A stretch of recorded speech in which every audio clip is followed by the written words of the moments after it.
আশা করছি আজকের এপিসোড আপনাদের অনেক ভালো লাগবে। বেশি কথা না বলে সবার আগে চলে যাব আজকের প্রথম ঘটনায়। এখন যার ঘটনা আপনাদের সাথে শেয়ার করব, ওনার বেশ কয়েকটি ঘটনা ইতোমধ্যে আমরা প্রচার করেছি। উনি কাতার প্রবাসী একজন ভাই, ওনার নাম রাসেল আহমেদ সরকার। এই ঘটনাটি ওনার নিজের সাথে ঘটে যাওয়ার পাশাপাশি ওনার সাথে আরো বেশ কয়েকজন বন্ধু ছিল, তাদের সাথেও ঘটেছে। তো চলুন মূল ঘটনাতে চলে যাই। ঘটনাটার সময়কাল 2003 সাল।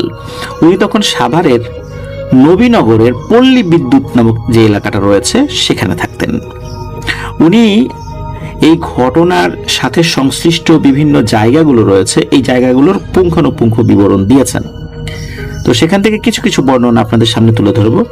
সেটি হচ্ছে এই যে পল্লী বিদ্যুৎ নামক যে জায়গাটা, এটা নবীনগর বাস স্ট্যান্ড থেকে একটি রাস্তা, যেটা ঢাকা আরিচা মহাসড়ক আমরা যেটা বলি, সেটা চলে গেছে। আর আরেকটা রাস্তা অন্য দিক দিয়ে চলে গেছে নবীনগর থেকে চন্দ্রা কালিয়াকোট। তো যে রাস্তাটা ঢাকা আরিচা মহাসড়কের দিকে গেছে, ওদিকে যেতে কিন্তু একটা বাস স্ট্যান্ড আছে, সেটার নাম হচ্ছে 22 মাইল। ওখানে কিন্তু গণবিশ্ববিদ্যালয় রয়েছে। আবার যে মহাসড়কটা চন্দ্রা কালিয়াকোটের দিকে চলে গেছে, ওই দিকে যেতে আর একটা বাস স্ট্যান্ড পড়ে, সেটার নাম হচ্ছে পল্লী বিদ্যুৎ। তো ওনার বলা ঘটনাটা, এটা ওই যে পল্লী বিদ্যুৎ আর 22 মাইল যে স্ট্যান্ড, এর ঠিক মাঝামাঝি একটা জঙ্গলে ঘটেছিল। এই জঙ্গলের নাম কেউ কেউ বলেন মুস্তির জঙ্গল, আবার কেউ বলে কোয়াটার জঙ্গল, মানে দুই নামেই পরিচিত আছে আর কি। তো আমরা কোয়াটার জঙ্গল শব্দটাই বেশি ব্যবহার করব আর কি।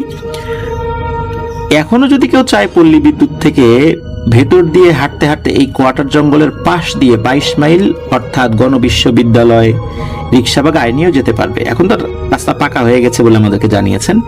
তো ওনার বাড়ি এই পল্লী বিদ্যুতের কোন একটা গ্রামে। আর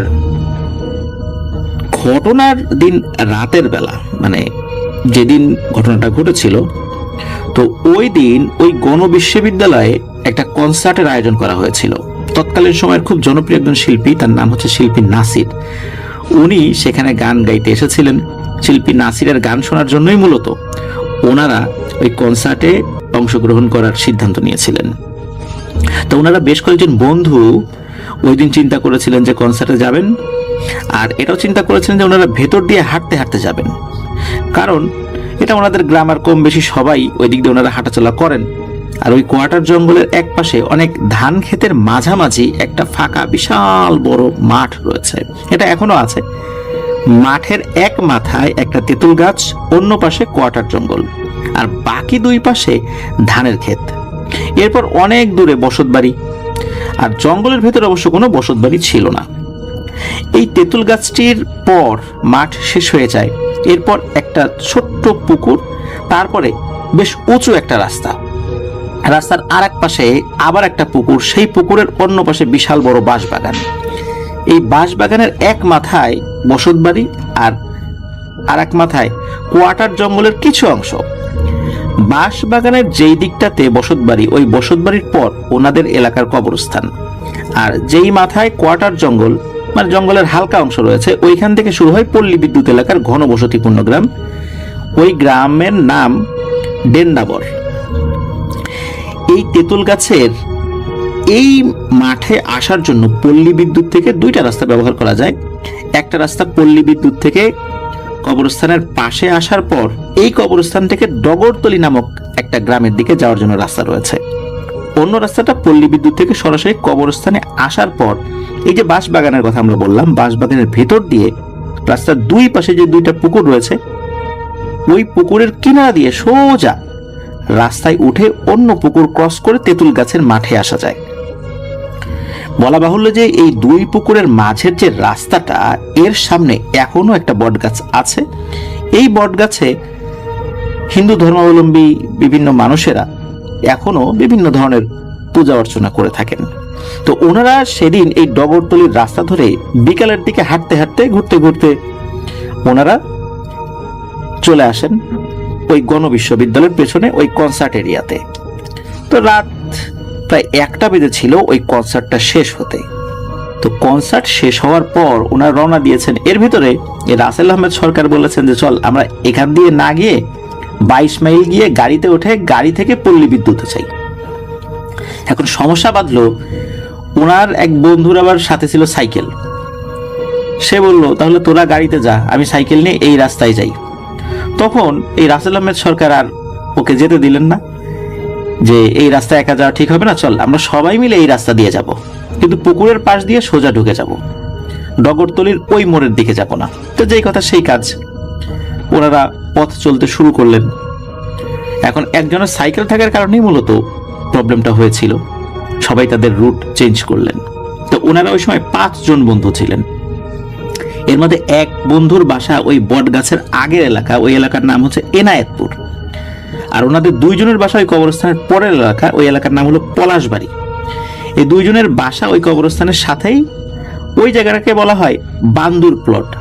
হাজী বান্দু মিয়ার নাম অনুসারে ওই প্লটের নাম হয়েছিল বান্দুর প্লট। তো ওনারা কনসার্ট থেকে বের হয়ে আস্তে আস্তে চলতে শুরু করেন। রাতের বেলা চলাচল করতে ভালোই লাগছিল। তখন তো ছোট ছিলেন, আর ছোট থাকলেও প্রায় রাত করে বাড়িতে ফেরার অভ্যাস ওনাদের ছিল। তো ওনারা চলতে চলতে ধান ক্ষেতগুলো ক্রস করে সামনের দিকে আগাতে থাকেন। ওদিকে একটা মাজার রয়েছে, ঘোড়া পীরের মাজার বলে, ওই মাজারের দিকে আগাচ্ছিলেন। ওখানে তখন বাজার ছিল। তো ওনাদের সাথে এক বন্ধু, তার নাম হলো সজল। তো সজল এই রাসেল আহমেদ সরকারকে বলে যে, বন্ধু সিগারেটের দরকার। ওনাদের আবার প্রত্যেকেরই সিগারেট খাওয়ার বদ অভ্যাস ছিল। তখন ওনাদের সাথে থাকা আর এক বন্ধু আরিফ, সে কোনোভাবে 2 প্যাকেট সিগারেট ব্যবস্থা করে আর কি। তো ওনারা ওই ঘোড়া পীরের মাজারের পেছন দিয়ে পুকুরের পাড় ঘেঁষে আবার ক্ষেতের আইলে নামেন। এখন কিছু দূর গেলেই সামনে পড়বে সেই বড় ঘন জঙ্গল, যেটাকে কোয়াটার জঙ্গল বলে আর কি। তো ওনারা আরিফের বাসার কাছাকাছি চলে এসেছেন। আরিফের বাসা ওই গ্রামেই। কিছুক্ষণ পর আরিফ ওনাদেরকে উদ্দেশ্য করে বলে যে, তোদের হাতে কিছু একটা রাখ, মানে লাঠির মতো কিছু একটা রাখ, কাজে দেবে, আর সিগারেট আছে, ম্যাচ আছে, সাবধানে যাস। মূলত লাঠির কথা বলেছিল একটা নির্দিষ্ট কারণে, কারণ ওই এলাকায় প্রচুর শেয়ালের আনাগোনা ছিল, এখনো শেয়াল আছে অনেক। তো ওনারা যে যেভাবে পারেন গাছের ডাল টাল ভেঙে হাতে নিয়ে রাখলেন আর কি, আর মজা করে চলতে থাকলেন। আরিফ যিনি ছিলেন আর কি রাসেল আহমেদ সরকারের বন্ধু, তো আরিফ ওনাদেরকে একটা কথা বলতে শুরু করলো যে, ওই বছরের শুরুতে 1 বৈশাখের রাত্রে ওই সামনের দিকে একটা জায়গা আছে, তো ওখানে একটা ধান ক্ষেত ছিল। তখন অবশ্য প্লট আকারে বিশাল জায়গা নিয়ে মাটি ফেলা হয়েছিল জমি বিক্রি করার জন্য। তো ওই জায়গায় নাকি ওই প্লটের কোন একটা পাশে, যেখানে নতুন মাটি ফেলা হয়েছিল, 1 বৈশাখের হলুদ শাড়ি পরা একটা মেয়ের মৃতদেহ এলাকাবাসী আবিষ্কার করেছিল। পরে সেটাকে পুলিশের কাছে হস্তান্তর করা হয়েছিল। তখন ওনাদের থানা ছিল সাভার থানা, আশুলিয়া থানা তখন হয়নি আর কি। তো হঠাৎ করে রাতের বেলা এরকম একটা মৃতদেহের কথা বলার কারণে বেশ ভয় পেয়েছিলেন। মূলত ভূতের ভয় থেকেও যে ভয়টা বেশি লেগেছিল, যে একটা মানুষকে ওখানে হত্যা করা হয়েছে, না জানি আবার কোন বিপদ আপদ সামনে আসে কিনা, আবার ওনাদেরকে কোনো ছিনতাইকারী বা অন্য কোনো খারাপ কোনো কিছু ধরে কিনা। যদিও বা ওনারা এলাকারই লোক ছিলেন, তারপরও যারা মূলত সন্ত্রাসী, তাদের কাছে তো আসলে ধর্ম পরিচয়, বর্ণ পরিচয় বা এলাকার পরিচয় বলে কিছু নেই। কারো ক্ষতি করার উদ্দেশ্য থাকলে তো করবেই। তো ওই ভয়টাই মূলত ওনারা পেয়েছিলেন আর কি। আর ওই কাহিনীটা, ওই মেয়ের মৃত্যুর কাহিনীটা সবাই জানতেন, জাস্ট একজন মনে করে দিয়েছিল আর কি। তো যাই হোক, ওনারা যাবেন সেই নতুন মাটি ফেলা ওই প্লটের উপর দিয়ে, এরপরে সেই তেঁতুল গাছ, আর তেঁতুল গাছের পাশে খেলার মাঠ। তো আরিফকে বিদায় ওনারা দিয়ে দেন। আরিফ ওনাদেরকে 1 বোতল পানির ব্যবস্থা করে দেন। সে দৌড়ে বাড়িতে যায়, বাড়ি থেকে 1 বোতল পানি এনে ওদেরকে দেয় আর কি। তো এখন ওনারা 4 জন হয়ে যান। আরিফ তোর বাড়িতে চলে গেল। তখন বেশি একটা জ্যোৎস্না ছিল না, হালকা জ্যোৎস্না। মাঝে মাঝে শিয়ালের হুক্কা হুয়া শব্দ ভেসে আসছিল কানে। সবাই মোটামুটি শিয়ালের ভয় পেতে শুরু করলেন, কারণ প্রচুর শিয়াল আশেপাশে। আর নতুন যে মাটির যে ঢিলাগুলো, সেগুলো ওনারা এক হাতে নিয়ে নেন, আর এক হাতে লাঠি আছে, আর এক হাতে মাটির ঢেলা আর কি। শিয়াল সামনে আসলেও কোনোভাবে যেন ওদেরকে ভয় দেখিয়ে তাড়িয়ে দেওয়া যায়। ওই প্লটের উপরে যখনই এসেছেন, তখনই ওনারা শেয়াল দেখতে শুরু করেছে। এতক্ষণ তো শব্দ পাচ্ছিলেন আর কি। আর শেয়াল কিন্তু রাতের বেলা যারা দেখেছেন দেখবেন চোখ জল জল করে, দেখলেই ভয় লাগে। তো ওনারা দেখছেন যে ওনাদের আশেপাশে বেশ কয়েকটি শেয়াল, কিন্তু একটু দূরে আছে আর কি। তো ওনারা ওনাদের মতো হাঁটাহাঁটি করছেন। হঠাৎ ওনাদের সামনে থেকে একটা কালো বিড়াল এপাশ থেকে ওপাশে ক্রস করে দ্রুত চলে যায়। তো ওনারা তো ওখানেই বসে পড়ে আর বলেন যে একটু দাঁড়া, কালো বিড়াল রাস্তা ক্রস করেছে, না জানি কোন বিপদ আছে সামনে, এখানে একটু বসি, পরে যাব। তো ওখানে ওনারা বসেন অল্প কিছু সময়। আশেপাশে শিয়ালগুলোকে তখন আর দেখছেন না, শিয়ালগুলো সরে চলে গেছে। ওখানে কয়েক মিনিট বসার পর সবাই সিগারেট ধরায়। আর এই রাসেল আহমেদ সরকার সকলকে দোষারোপ করতে থাকেন যে বলছিলাম যে চল গাড়িতে যাই, এখন কি হলো, এখন তো পড়লাম বিপদে। তো জহির নামে যে ছিল, যার সাইকেল ছিল, সে বলে যে হ্যাঁ তোরা গাড়িতে যাবি, আর আমি সাইকেল নিয়ে কি করতাম তখন, এই সাইকেলটা কি গাড়ির উপরে তুলতাম, সেই অবস্থা ছিল নাকি। তো যাই হোক, এটা নিছক একটা ছোটখাটো দোষারোপ আর কি, মানুষ বিপদে পড়লে এরকম একজন আরেকজনকে দোষারোপ করেই, তো এরকমটাই হয়েছিল। তো কিছুক্ষণ পর আবার ওনারা রওনা দেন। বেশ কিছুক্ষণ পর ওনারা আর কোনো শেয়াল দেখছেন না, সামনের দিকে হাঁটছেন। মাঠের পাশে বড় বড় ঘাস জন্মায় আর কি, ওগুলোকে ওনারা বিন্যাস শোভা বলেন। তো নতুন মাটি ফেলা যে প্লটটা, ওই প্লট প্রায় শেষের দিকে, মানে শেষের দিকে এসে পড়েছেন হাঁটতে হাঁটতে। এখন পুরনো যে মাঠ, ওই মাঠটা দেখা যাচ্ছে। এই নতুন মাটি ফেলা প্লট আর ওই পুরাতন মাঠের মাঝামাঝি আবার একটা ধান ক্ষেত, এর এক পাশে বিশাল বড় একটা পুকুর, এর মাঝখান থেকে একটা রাস্তা তৈরি করা হয়েছিল। ওই রাস্তাটাই মূলত ওই ঘোড়াপীরের মাজারে যাওয়ার একমাত্র রাস্তা। তো ওনারা যখন প্লটের উপরে, তখন ওনারা দেখতে পান যে ওই পুকুর পাড়ে 3-4টা শেয়াল ওই রাস্তার ঠিক মাঝখানে দাঁড়িয়ে আছে। তো ওনারা চিন্তা করলেন যে হাতে লাঠি আছে, মাটির ঢেলা আছে, এটা দিয়ে মানে পুকুরের পানিতে ছুঁড়ে মারবেন যাতে করে শেয়ালগুলো ভয় ওখান থেকে চলে যায়। এটা ওরা তাই করলেন, কিন্তু শেয়ালগুলো ওখান থেকে এক চুলো নড়ে না। তো ওনারা সামনে আগাচ্ছিলেন না, ওখানে দাঁড়িয়ে থাকলেন। আবার পেছনেও দেখছেন 2-1টা শেয়াল হাঁটাহাঁটি করছে অনেক দূরে। এখন ওনাদের সামনেও শেয়াল, পেছনেও শেয়াল, কোন দিক দিয়ে যাবেন? ওখানে বেশ কিছুক্ষণ দাঁড়িয়ে আছেন। শেয়ালগুলোকে যদি আঘাত করা হয়, যেহেতু অনেক শেয়াল ওনাদের উপর আক্রমণ করতে পারে, আর শেয়ালের আঁচড়ে বা কামড়ে জলাতঙ্ক থেকে শুরু করে নিয়ে বিভিন্ন ধরনের রোগ ছড়িয়ে পড়ার সম্ভাবনা থাকে। অনেক সময় প্রপার ভ্যাকসিন না দিলে এই রোগগুলো দেখা দেয়। তো ওই ঝামেলা যাতে না হয়, এই জন্যই ওনারা একটু দাঁড়িয়েছিলেন আর কি। এদিকে আরো বেশ কয়েকবার কিছু ঢিল মারলেন পুকুরের ভেতরে, কিন্তু কোনো কাজ হলো না। কি আর করা, ওনারা ওই রাস্তার উপর দিয়ে মাঠের দিকে চলে যাওয়ার সিদ্ধান্ত নিলেন। ঠিক তখনই শিয়ালগুলো কি মনে করে আবার ওই তেঁতুল গাছের মাঠের দিকে চলে গেল, এমনিতেই চলে গিয়েছিল আর কি। তো ওনারা আস্তে আস্তে রাস্তাটা পার হন, পেছনের দিকে আর অতটা খেয়াল করেন নাই।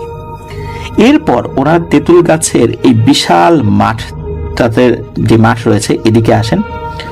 এখন ওনারা মাঠের এক কিনারে, তো বিশাল বড় উঁচু একটা মাঠ, মাঠের কোথাও কোনো গাছপালা নাই, শুধু একটা গাছ মাথা উঁচু করে দাঁড়িয়ে আছে, সেটাও মাঠের একদম এক পাশে শেষ মাথায় আর কি।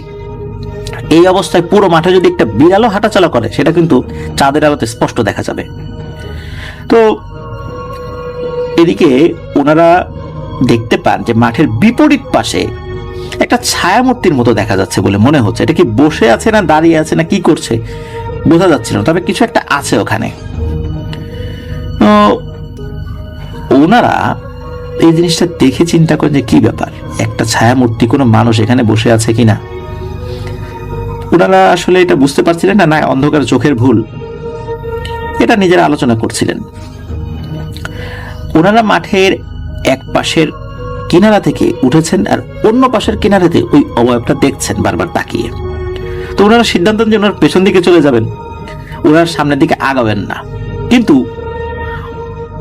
ওই চিন্তা যে বাস্তবায়ন করবেন, ওই প্লটের উপরে তখন অনেকগুলো শেয়াল আস্তানা গেড়েছে, হাঁটাহাঁটি করছে, সেটা স্পষ্ট দেখা যাচ্ছে। এই ধরনের সিচুয়েশনে এখন ওনাদের সামনে যাওয়া ছাড়া আর কোনো উপায় নেই। ভূতের ভয় থেকে শেয়ালের ভয়টা ওনাদের মাথার মধ্যে তখন আবার বেশি কাজ করছিল। শেয়াল যখন একসাথে অনেকগুলো থাকে, তখন কিন্তু ওরা আর মানুষ দেখলে ভয় পায় না, মানুষকে আক্রমণ করতে উদ্যত হয়। তো ওনাদের তো আর সামনে যাওয়া ছাড়া উপায় নাই। ওরা সবাই যে যার মতো করে দোয়া দৌড় পড়তে থাকেন আর সামনের দিকে এগোতে থাকেন। আর ওনারা চিন্তা করতে থাকেন যে মাঠের মাঝখানে যাওয়া উচিত, কিনার দিয়ে যাওয়ার দরকার নেই, যেন দুদিক থেকেই যদি কিনার দিয়ে যদি কোনো জিনিস আসে, তাহলে তো হেঁটে আগে মাঠের মাঝখানে আসবে, ততক্ষণ ওরা সেটাকে দেখতে পাবে। আর যদি ওনারা কিনারা দিয়ে হাঁটেন, হুট করে একটা জায়গা থেকে কোনো কিছু আক্রমণ করতে পারে, বিশেষ করে শেয়াল। তো এই জন্য ওনারা মাঠের মাঝখান দিয়ে ধীরে ধীরে আগাতে থাকেন এবং এমনভাবে আগাচ্ছেন যাতে করে কোনো শব্দ না হয়, ওই শেয়ালগুলো যাতে তাদের দিকে এগিয়ে না আসে। আর ওই যে অবয়বটা, ওই অবয়বটা ওই মাঠের এক পাশের কিনারে ওইভাবেই বসে আছে বা দাঁড়িয়ে আছে, ঠিক ওইভাবে বোঝা যাচ্ছে না, তবে একটা অবয়ব আছে আর কি। তো ওনারা যতক্ষণে মাঠের মাঝ বরাবর চলে এসেছেন, ততক্ষণ কিন্তু ওনাদের সাথে প্যারানরমাল কোনো কিছু ঘটে নাই, যা ঘটেছে সব স্বাভাবিক। ওনারা মাঠের মাঝখানে আসার পর হঠাৎ করে একটা গরুর ডাক শোনেন। বেশ কয়েকবার হাম্বা হাম্বা বলে ওই গরুটা ডাক দেয়, কিন্তু গরুটা যে কোথায় এটা ওনারা বুঝে উঠতে পারছেন না। মনে হচ্ছে গরুটা একবার সামনে থেকে ডাকছে, আবার মনে হচ্ছে পেছন থেকে ডাকছে, আবার মনে হচ্ছে ডান পাশ থেকে, আবার মনে হচ্ছে বাম পাশ থেকে, কিন্তু প্রত্যেকবারই অনেক দূরে দূরে। মনে হচ্ছে চতুর্দিকে গরু আছে, কিন্তু ডাক কিন্তু একটাই, এটাই মনে হচ্ছিল, কিন্তু ভিন্ন ভিন্ন জায়গা থেকে ওই ডাকটা আসছিল। তো বেশ কয়েকবার এরকম ডাক দেয়, ওনারা কিন্তু মাঠের মধ্যে থেকে ওই ডাকটা শুনছেন। এবার ওনারা ভয় পেতে শুরু করেন, কারণ হচ্ছে এই মাঠে তো রাতের বেলা গরু ছাগল থাকার কথা না, বিকেল বেলা যেগুলো থাকে সেগুলো তো সন্ধ্যার আগেই এদের মালিকরা নিয়ে চলে যায়। হঠাৎ করে ওনারা দেখতে পান যে ওই যে অবয়বটা মাঠের এক পাশে ছিল, মনে হচ্ছে ওই জিনিসটা আস্তে আস্তে ওনাদের দিকে আগাতে শুরু করেছে, তাড়াতাড়ি না, অত তো ধীরে ধীরে। তো ওনারা আবার সেখানে দাঁড়িয়ে যান যে জিনিসটা কি। আর যেহেতু একটা অবয়ব বা ওনারা আছেন তখন 4 জন, এই একটা জিনিস খুব বেশি ক্ষতি করতে পারবে না, একটা মানুষ যদি ওখানে আছে কি আর ক্ষতি করবে। তো ওই অবয়বটা কিন্তু মাঠের মাঝখান দিয়ে আসছেন না, যেটা ওনারা আসছিলেন, ওই অবয়বটা মাঠের কিনারা দিয়ে আস্তে আস্তে ওনাদের দিকে আসছেন। তো হঠাৎ করে দূর থেকে একটা বয়স্ক মহিলার কণ্ঠে ওই অবয়বটা বলে ওঠে, বাবারা, আমার গরুটাকে তো আমি নিতে পারি না, আমার গরুটা একটু নিয়ে দিবি তোরা। তো ওনার কথায় কোনো উত্তর দেন না এই রাসেল আহমেদ সরকার এবং ওনার বন্ধুরা। ওনারা তেঁতুল গাছের দিকে রওনা দেন। আবার ওনাদেরকে উদ্দেশ্য করে একটা কণ্ঠস্বর ভেসে আছে, বাবারা, আমার গরুটা সামনে দেখলে একটু ধরিস বাপ, আমি হাঁটতে পারি না জোরে জোরে, বুড়া মানুষ তো, গরু কিভাবে ধরবো, গরুর সাথে দৌড়ানো কি এই বয়সে আমার পক্ষে সম্ভব। এই জিনিসটা কিন্তু উপস্থিত যে 4 জন, ওরা এটা স্বাভাবিকভাবে নিলেন না। কারণ হচ্ছে, যদি কোনো বৃদ্ধ মানুষ এই গরু ছাগল মাঠে রাখেন, তাহলে আশেপাশে যে সমস্ত সামর্থ্যবান মানুষ আছেন তারাই কিন্তু এই গরুগুলো ধরে দেন দিনের বেলাতেই, দিনের বেলা বলতে সন্ধ্যার আগ দিয়ে আর কি। এমনটা কিন্তু কখনো হয় না। তো এই মহিলা এত রাতের বেলা এখানে বসে আছে, অথচ কোনো পুরুষ মানুষকে ডাকলো না এটা ধরার জন্য, বিষয়টা তো একদমই স্বাভাবিক না। আর এমনটা হয় না সাধারণত। একটা বৃদ্ধা মানুষ, উনি গরু ধরতে পারছেন না আর ওই এলাকার কোনো মানুষ হেল্প করবে না, এরকম নজির আসলে ওই এলাকায় নাই। এই কারণে ওনারা কিন্তু ভয় পেয়েছিলেন যে বিষয়টা স্বাভাবিক না। আর একটা বিষয় হলো যে ওনারা তো জানতেন যে লোহা কাছে থাকলে নাকি ভূত প্রেত ক্ষতি করতে পারে না। এদিকে জহিরের সাইকেলটা তো সাথে রয়েছে, ওনারা সবাই হাত দিয়ে জহিরের সাইকেলটা ধরেছে এবং দোয়া দরুদ পড়তে পড়তে একসাথে আগানো শুরু করেছে। কিছুক্ষণের মধ্যেই ওই যে অবয়বটা, ওই অবয়বটা ওনারা যেদিক দিয়ে মাঠে উঠছিলেন সেই কর্নারে দাঁড়িয়ে ওনাদেরকে বলছে, আমার গরুটা দিয়ে গেলি না, গরুটা দে। এই কথা শুনে ওনারা তো প্রচন্ড ভয় পেয়েছেন। এখন ভয় পেল কি করা, ওনারা নিজেরাও যদি যেই পাশে দাঁড়িয়েছিলেন ওখান থেকে ওই অবয়বটার কর্নারের দিকে যেতে যান, তাহলে অনেকটা পথ অতিক্রম করতে হবে। আর এরকম ভয়ের রাস্তা অতিক্রম করে ওই অবয়বটার দিকে যাবেন মানুষ মনে করে, এটা তো হতে পারে না, তাই না? তো ওনারা আবার এগোতে থাকেন। হঠাৎ করে ওনারা দেখেন সামনের একটা দিকে ওই অবয়বটা দাঁড়িয়ে আছে, দূর থেকে বলছে, গরুটা দিয়ে যা। ওনারা এবার 100% নিশ্চিত হন এটা কোনো মানুষ না।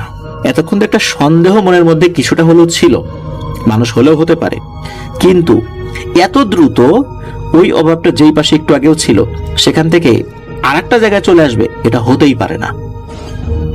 সুতরাং ওনারা 100% নিশ্চিত হলেন এটা স্বাভাবিক কোনো ব্যাপার নয়। আর একটু আগে যে গরুর ডাক শুনেছেন এটাও কোনো আসল গরুর ডাক নয়। ওনারা দ্রুত সামনের দিকে হাঁটতে শুরু করেন, দোয়া দরুদ পড়তে থাকেন। এমত অবস্থায় অসংখ্য শেয়াল এত জোরে ডাকাডাকি শুরু করে, হঠাৎ করে কেন শেয়াল এত জোরে ডাকাডাকি শুরু করছিল এটা ওনারা বুঝতে পারছিলেন না। মানে ডাকগুলো এত জোরে ছিল, ওনারা চারজন যদি একযোগে চিৎকার করতেন তাহলেও কারো কানে সেই শব্দ যেত না শেয়ালের চিৎকার ছাড়া। মানে শেয়ালের চিৎকারে ওনাদের চিৎকার চাপা পড়ে যেত।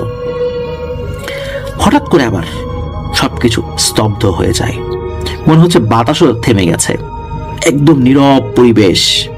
ওনারা চারজন মানুষ, কিন্তু ওনাদের কাছে মোবাইল মাত্র একটা। 2003 সালে কিন্তু মোবাইলের ব্যবহার এতটা ছিল না, তখন খুব কম ব্যবহার ছিল।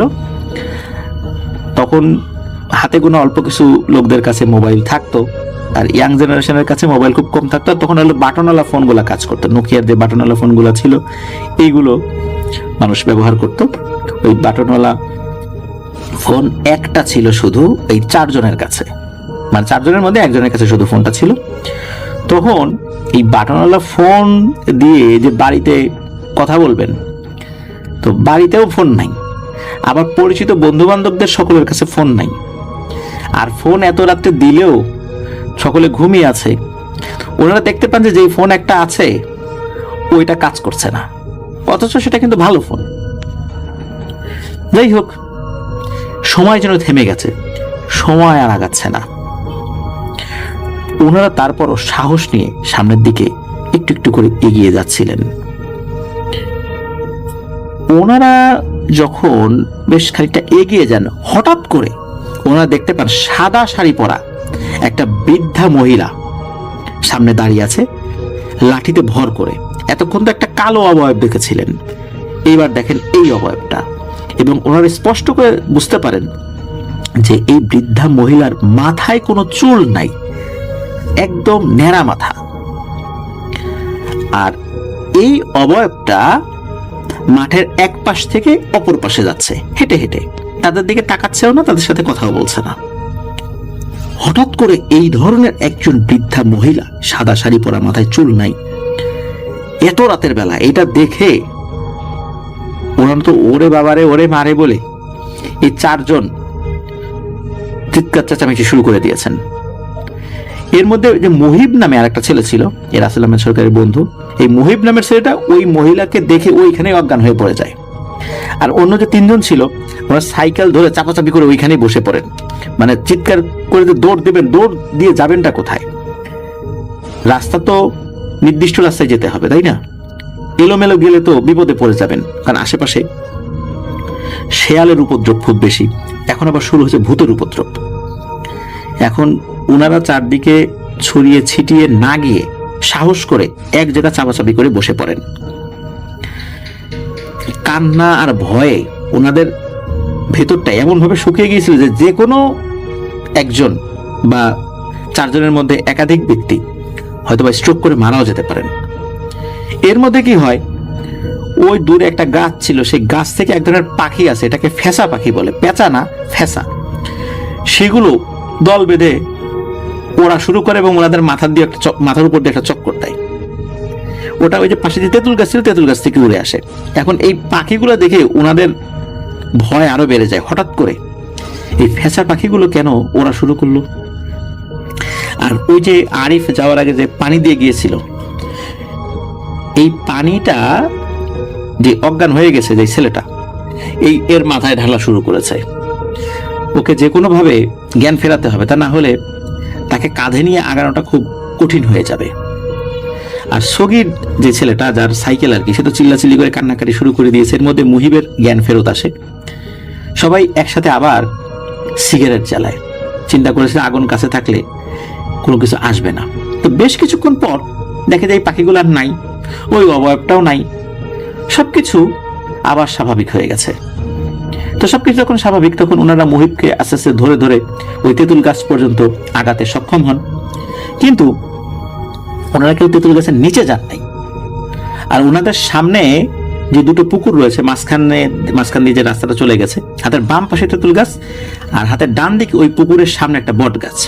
তো ওনারা মাঝখানে, আর পেছনে ওই খোলা মাঠটা। তো এই পুকুরের মাঝখানের এই রাস্তা ধরে ওনারা যখন আগাচ্ছিলেন, খুব তাড়াতাড়ি করে আগানোর চেষ্টা করছিলেন, হঠাৎ করে ভয়ানক একটা বিট ঘুটে হাসির শব্দে পুরো এলাকা যেন কম্পিত হয়ে যায়। আর কোনো শব্দ না, শুধু হাসির আওয়াজ। তো ওনারা এখন এই রাস্তার উপরে, ওনাদের দুই পাশে দুইটা পুকুর, পেছনে বট গাছ চলে এসেছে, হাতের বামে তেঁতুল গাছ আর মাঠ। তো এই সড়কের উপরেই হঠাৎ করে দেখেন যে একটা কালো গরু দাঁড়িয়ে আছে।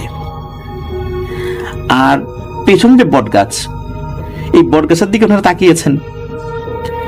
এই বট গাছের সামনে একদম রাস্তার মাঝখানে মনে হলো একটা অবয়ব ভেসে আছে। দূর থেকে বোঝা যাচ্ছে একটা শাড়ি পরা অবয়ব।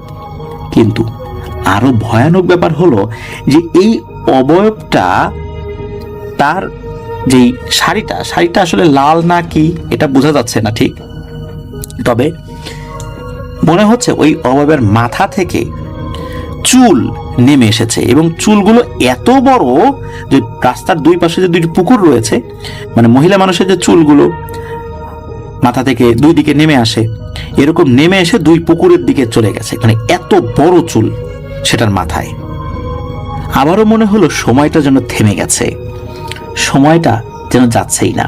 এই সম্পূর্ণ রাস্তা, এই মাঠ, এই প্লট, এটা খুব বড় জোর 25 মিনিটের একটা সম্পূর্ণ রাস্তা, কিন্তু ওনাদের কাছে মনে হচ্ছে সময় যেন আর যায় না, আর ওনাদের জীবনটা এখনই বের হয়ে যাবে, আর ওনাদের যাওয়ার আর কোনো জায়গা নাই। পেছনে অবয়ব, সামনে গরু, রাস্তার দুই পাশে দুইটা পুকুর, এক পাশের পুকুরের পেছনে আবার তেঁতুল গাছ, আর এক পাশের পুকুরের পেছনে বাঁশ ঝাড়। কি একটা ভয়ানক জায়গা আর কি সিচুয়েশন। ওই অবয়বটার চেহারা কিন্তু ওনারা দেখতে পারেন নাই, চুলটা বুঝতে পেরেছিলেন। প্রচন্ড ভয়ে সবাই কান্নাকাটি শুরু করেন। রাসেল আহমেদ সরকার বলতে পারে না যে কতক্ষণ ওনারা কান্নাকাটি করেছিলেন, তবে চোখ বন্ধ করেছিলেন। পুরোটা সময় চোখের উপর হাত দিয়ে রেখেছিলেন আর এক হাত দিয়ে সাইকেল ধরে রেখেছিলেন। এক মুহূর্তের জন্য ওনারা সাইকেল ছাড়েন নাই। কিছুক্ষণ চোখ বন্ধ করে থাকার পর ওনারা চোখ খোলেন, দেখেন ওনারা তিনজন সাইকেল ধরে আছেন। সাইকেল যেটা, ওটা সগিরের গায়ের উপরে, কিন্তু সগির অজ্ঞান হয়ে পড়ে আছে। মানে এভাবেই সে কখন অজ্ঞান হয়ে গেছে ওনারা দুইজন বলতে পারেন না। কিন্তু আর একজন যে মুহিত, এর আগেও সে অজ্ঞান হয়েছিল, এ আবার কোথায় গেল, কোন বিপদে পড়লো। খুব বেশি দূর খুঁজতে হয় নাই, ওনারা আশেপাশে তাকিয়ে দেখেন যে এই যে মুহিব, এই ছেলেটা মানে মোহিত, এই ছেলেটা সে ওই অজ্ঞান হয়ে হয়তো বা রাস্তার পাশে পড়ে গিয়েছিল। পড়তে পড়তে এই পুকুরের যে ঢাল, এই ঢালে পড়ে গেছে, ওর পা কিছুটা পুকুরের পানিতেও চলে গেছে। দ্রুত ওই মুহিবের যেই বডিটা তাড়াতাড়ি তারা ওঠায়, ওকে জ্ঞান ফেরানোর চেষ্টা করে, তবে অল্প কিছু সময়ের মধ্যে জ্ঞান ফেরে। এর মধ্যে আবার এই যে জহির, তারও জ্ঞান ফেরাতে হবে, ওরও জ্ঞান ফেরাতে অন্যরা দুজন সক্ষম হন। তো ওনারা ওই জায়গা দিয়েই বাঁশবাগানের ভেতর দিয়ে কবরস্থানের দিকে দৌড় দিয়েছেন, যে যেভাবে পেরেছেন দৌড় দিয়েছেন, তবে সবাই একসাথে দৌড় দিয়েছেন আর কি। তো ওই সময় আর ওই কোনো অবয়ব ওনারা দেখেন নাই, তবে সাইকেলটা আর নিয়ে যেতে পারেন নাই, সাইকেলটা ওখানে রেখেই দৌড় দিয়েছিলেন। পরবর্তীতে সেটা উদ্ধার করেছিলেন আর কি। তো সাইকেল, পায়ের স্যান্ডেল, যে মোবাইল, এটা কোথায় কি অবস্থা আছে এগুলো ওনারা দেখার আর সময় পান নাই। তো এক দৌড়ে বাঁশ বাগান পার হয়ে কবরস্থানের বাউন্ডারির সামনে গিয়ে ওনারা দুইজন মিলিত হতে পেরেছিলেন, অন্য দুইজন যে কোথায় গেছে এটা বলতে পারেন না। আর ওই অবস্থাতে আসলে কারো মাথা ঠিক থাকে না। এরপরে আবারও আর একটা দুর্ঘটনা ঘটে বলতে ওইখান থেকে আবার যখন দৌড় দেওয়া শুরু করেছে, তখন রাসেল আহমেদ সরকার একটা বাউন্ডারির দেয়ালের সাথে, মানে বাউন্ডারির সাথে উনি একটা ধাক্কা খান। ধাক্কা খাওয়ার পর উনি ওখানে সেন্সলেস হয়ে পড়ে যান। 4 দিন নাকি ওনার সেন্স ছিল না। 4 দিন পরে সেন্স আসলেও পুরোপুরি স্বাভাবিক হতে ওনার 13 দিন সময় লেগেছে, মানে কথা বলতে, মানে স্বাভাবিক হতে। এছাড়া ওনার সাথে আর কোনো ধরনের শারীরিক সমস্যায় জর্জরিত উনি হন নাই আর কি। এর মধ্যে যে ব্যাপারটা হয় আর কি, এই যে মুহিব যে ছেলেটা, এর বাম হাত অবশ হয়ে গিয়েছিল। এখন কি কারণে অবশ হয়েছে এটা ও বলতে পারে না। আর জহির যে ছেলেটা, যার সাইকেল ছিল আর কি, ও একটা সমস্যায় পড়ে। সেটা হলো ওই রাতের পর থেকে ও সে তোতলা হয়ে যায়, মানে কথা বলতে গেলে সে তোতলামি ভাবটা তার সামনে চলে আসে। আর এই যে জহির ছেলে আর সগির নামে একটা ছেলে ছিল ওদের বন্ধু, সগির ওই ঘটনার বেশ কয়েক বছর পর স্বাভাবিকভাবে মারা গিয়েছিল। তো এটি ছিল ঘটনা। আর একটা ব্যাপার রাসেল আহমেদ সরকার জানিয়েছেন, সেটা হচ্ছে ওই যে দুই পুকুরের মাঝখানে যে রাস্তাটা, ওই রাস্তায় নাকি এখনো মাঝে মাঝে বাইক অ্যাক্সিডেন্ট হয়। এটা কেন হয়, কি কারণে হয়, এটা হয়তো অন্য কোনো কারণ থাকলেও থাকতে পারে। তো এটি ছিল ঘটনা। তো অসংখ্য ধন্যবাদ রাসেল আহমেদ সরকারকে, চমৎকার একটি ঘটনা আমাদেরকে পাঠিয়েছেন। আপনি আরো ঘটনা আমাদেরকে পাঠাবেন এই প্রত্যাশায় রইলাম। প্রিয় লিসেনার্স, আশা করছি এই ঘটনাটি আপনাদেরও ভালো লেগেছে। বিশেষ করে রাতের বেলা যারা এই ধরনের জায়গা দিয়ে হাঁটাহাঁটি করেন, এই ধরনের সিচুয়েশন কিন্তু আপনারা ফেস করতে পারেন। চিন্তা করুন, একবার মাঠের ভিতরে হেঁটে আসছেন, হঠাৎ করে গরুর হাম্বা হাম্বা ডাক, আবার একজন কেউ এসে বলছে তার গরুটাকে ধরে দিতে, তারপর আবার একটা সাদা শাড়ি পরা অবয়ব যেটার মাথায় চুল নাই, এরপরে আবার এমন একটা অবয়ব যে অবয়বটার মাথার চুল এত বড় যে রাস্তা থেকে দুই পাশে নেমে পুকুরে চলে গেছে, আবার একটা কালো গরু। কি ভয়ানক অবস্থা! এছাড়া রাতের বেলা এই শেয়াল এবং যেই পাখি যেগুলো রয়েছে, এগুলো যদি কোনো কারণ ছাড়াই আপনার সামনে আসে তাহলে তো আরো ভয় পাবেন। ভূতের ভয় সেটা তো আছেই, কিন্তু এগুলো কিন্তু অনেক সময় আমাদের অনেক ভয় ধরিয়ে দেয়।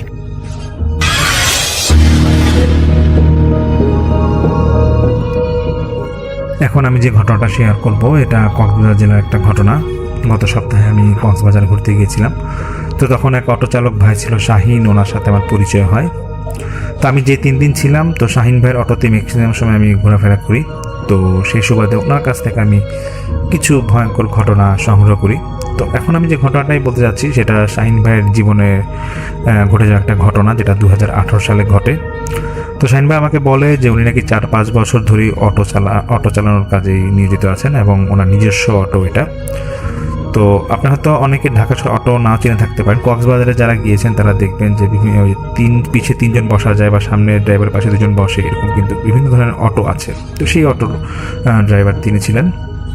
শাহিন ভাই আমাকে বলে যে তিনি অটো চালানোর পাশাপাশি মাঝে মাঝে একটু এক্সট্রা বিজনেস করে থাকেন, মাছের ব্যবসা করতেন তিনি। তো মেরিন ড্রাইভ এলাকায় ওনার বিভিন্ন হোটেলে বা বিভিন্ন অফিসের যে কর্মচারী যারা আছে, ওখানে তিনি মাঝে মাঝে মাছ সাপ্লাই দিতেন। এরকম 18 সালে কোনো এক সময় ওনার কাছে একটা মাছের কোনো একটা হোটেলে এরকম মাছ লাগবে, তো উনি এরকম অফার পায় যে ওনাকে প্রায় 28 থেকে 30 হাজার টাকার মাছ নিয়ে যেতে হবে। উনি দেখছে যে এটা যদি তিনি নিয়ে যায় তাহলে তো ওনার প্রায় 4 থেকে 5 হাজার টাকার মতো লাভ থাকে। তো ওনার সাথেই ওনার এক ছেলে ছিল, এটা হচ্ছে অভিজিৎ নাম, সে একটা উপজাতি ছেলে, সম্ভবত সে বৌদ্ধ ধর্মের হবে। তো সেই ছেলেটা যখন এই সংবাদটা শুনে যে এরকম একটা মাছের এরকম একটা অর্ডার পেয়েছে শাহিন ভাই, তো তখন সেই অভিজিৎ শাহিন ভাইকে বলে যে দেখো, তোমার তো এমনি অটো চালাও তুমি, তার পাশে তুমি অনেক লাভ করো মাছ বিক্রি করে, তো এখন তুমি যেটা করো যে এই চালানটা তুমি আমাকে দিয়ে দাও, আমি তো গরিব মানুষ, আমি তো এরকম অটো চালাই না, এই মাছটা আমি ওই হোটেলে সাপ্লাই দিই, তাহলে আমার খুব লাভ হবে। তো শাহিন ভাই বলে যে এই একটা কথা, ওই ছেলেটার সাথে খুব কথা কাটাকাটি হয়, কারণ শাহিন ভাই চাচ্ছিল যে না, আমি যেহেতু লাভ বেশি হবে এটা আমিই নিব, তোমাকে দিব না, তুমি দরকার অন্যভাবে মাছের এরকম অর্ডার নাও। তো এরকম যখন ওদের মধ্যে কথা কাটাকাটি হয়, শাহিন ভাই বলে যে ভাই তুচ্ছ একটা ঘটনা নিয়ে আমরা প্রায় মারপিটের মতো হয়ে যায়, খুব মারধর করি আমরা একজনকে, এবং আশেপাশের অন্য যারা ছিল তারা নাকি কোনোরকম থামায়। তো সেই অভিজিৎ নাকি শাহিন ভাইকে হুমকি দিয়ে বলতেছে যে ঠিক আছে, তুই যখন আমার এই অর্ডারটা দিলি না মাছের, দেখ তুই কেমনে কি ব্যবসা করিস, আমি দেখা নিব তোরে, আর তোর বাসা কো এটা আমি চিনি, আমি তোরে দেখবো, এরকম একটু হুমকি দেয়। তো শাহিন ভাই বলে আমাকে, দেখেন ভাই আমি তো এখানে স্থানীয়, আর আমার যেহেতু এখানে আমি গাড়ি চালাই, আমরা 2-1 আমার সাথে ওনার বন্ধু বান্ধব আছে, ওরা বলতে শাহিন তুই চিন্তা করছিস, তুই যাই পোলা কোথেকে না কোথা থেকে আসছে, ওরা দেখে নিব না, তুই তোর কোন থেকে কাজ কর যা। ঘটনাটা ঘটে যেদিন উনি মাছ নিয়ে যাবে। তো উনি বলতেছে যে ভাই আমি সেদিন বর্ষাকালে বলতেছে এরকম জুলাই আগস্টের দিকে হবে। তো উনি এরকম বেশ কিছু পদের মাছ উনি 5টা বক্সে নিয়েছে। বক্সগুলো ছিল আপনার ওই অনেক সময় থাকে না যে আপনার ওই ফোম, সাদা ফোমের মতো, বা ওইটা কি বলে শলকা বা কিছু একটা বলে, ওইটা এরকম ফোমের মাছের বক্স উনি করছিল, এরকম 4-5টা বক্স উনি ওনার অটোতে নিয়ে অটোর চারপাশে উনি ত্রিপল, যেহেতু বৃষ্টি হচ্ছিল উনি ত্রিপল দিয়ে ভালো মতো পলিথিন দিয়ে ভালো মতো অটোটা পেঁচাই নিয়েছিল যাতে মাছটা না পড়ে যায়, এবং মাছের ওই যে বক্সগুলো ভালো মতো উনি বেঁধে নিয়েছিল। শাহিন ভাই বলে যে ভাই আমি এরকম সন্ধ্যার আগে দিয়ে রওনা দিই, এটা আমার দিয়ে আসতে হবে ইনানি বিচের পরে কোনো একটা রেস্টুরেন্টে উনি নাকি দিবে। তো উনি বলছে, আমি বলতেছে ভাই আমি ভালো মতোই যাই এবং ভালো মতোই আমার মানে একটা নিয়ে আমি গাড়ি চালাচ্ছি, গাড়ি থামাই নাই। তো যখন আমি হোটেলে মানে নামবো, আশ্চর্যের বিষয় হচ্ছে যখন আমি আমার পলিথিন এবং ত্রিপলেগুলো চারপাশে খুলে মাছের বক্সগুলো বের করব, তো বলছে যে মাছগুলো কিন্তু আমি নিজেই প্যাকেট করছি। যখন খুলে দেখতেছি যে আমার এখানে মানে মাছ সব অর্ধেক, মানে দেখা গেছে যে আমি প্রতিটা বক্সে কম পক্ষে 6 থেকে 7 কেজি মাছ নিয়েছিলাম। কিছু কিছু বক্স আমার খালি, বাকি যে 2-3টা বক্স আছে সেখানে 1 কেজি কি 2 কেজি মাছ, আর মাছ নাই। তখন শাহিন ভাই বলে যেটা আমি দেখার পরে আমার খুবই ভয় লাগে, এবং বিশেষ করে আমি ভয় লাগার পাশাপাশি লজ্জায় পড়ে যাই এই কারণে যে আমাকে তখন হোটেল যারা ছিল তারা আমাকে খুব বকাবকি করতেছিল, বলতেছিল যে তুমি অ্যাডভান্স নিয়েছে আমাদের কাছ থেকে টাকা, তারপর তুমি এরকম মাছ নিয়ে এরকম ফাজলামিটা করলা, কেন করলা? কালকে আমাদের একটা এরকম প্রোগ্রাম আছে, আমি কীভাবে কী করবো?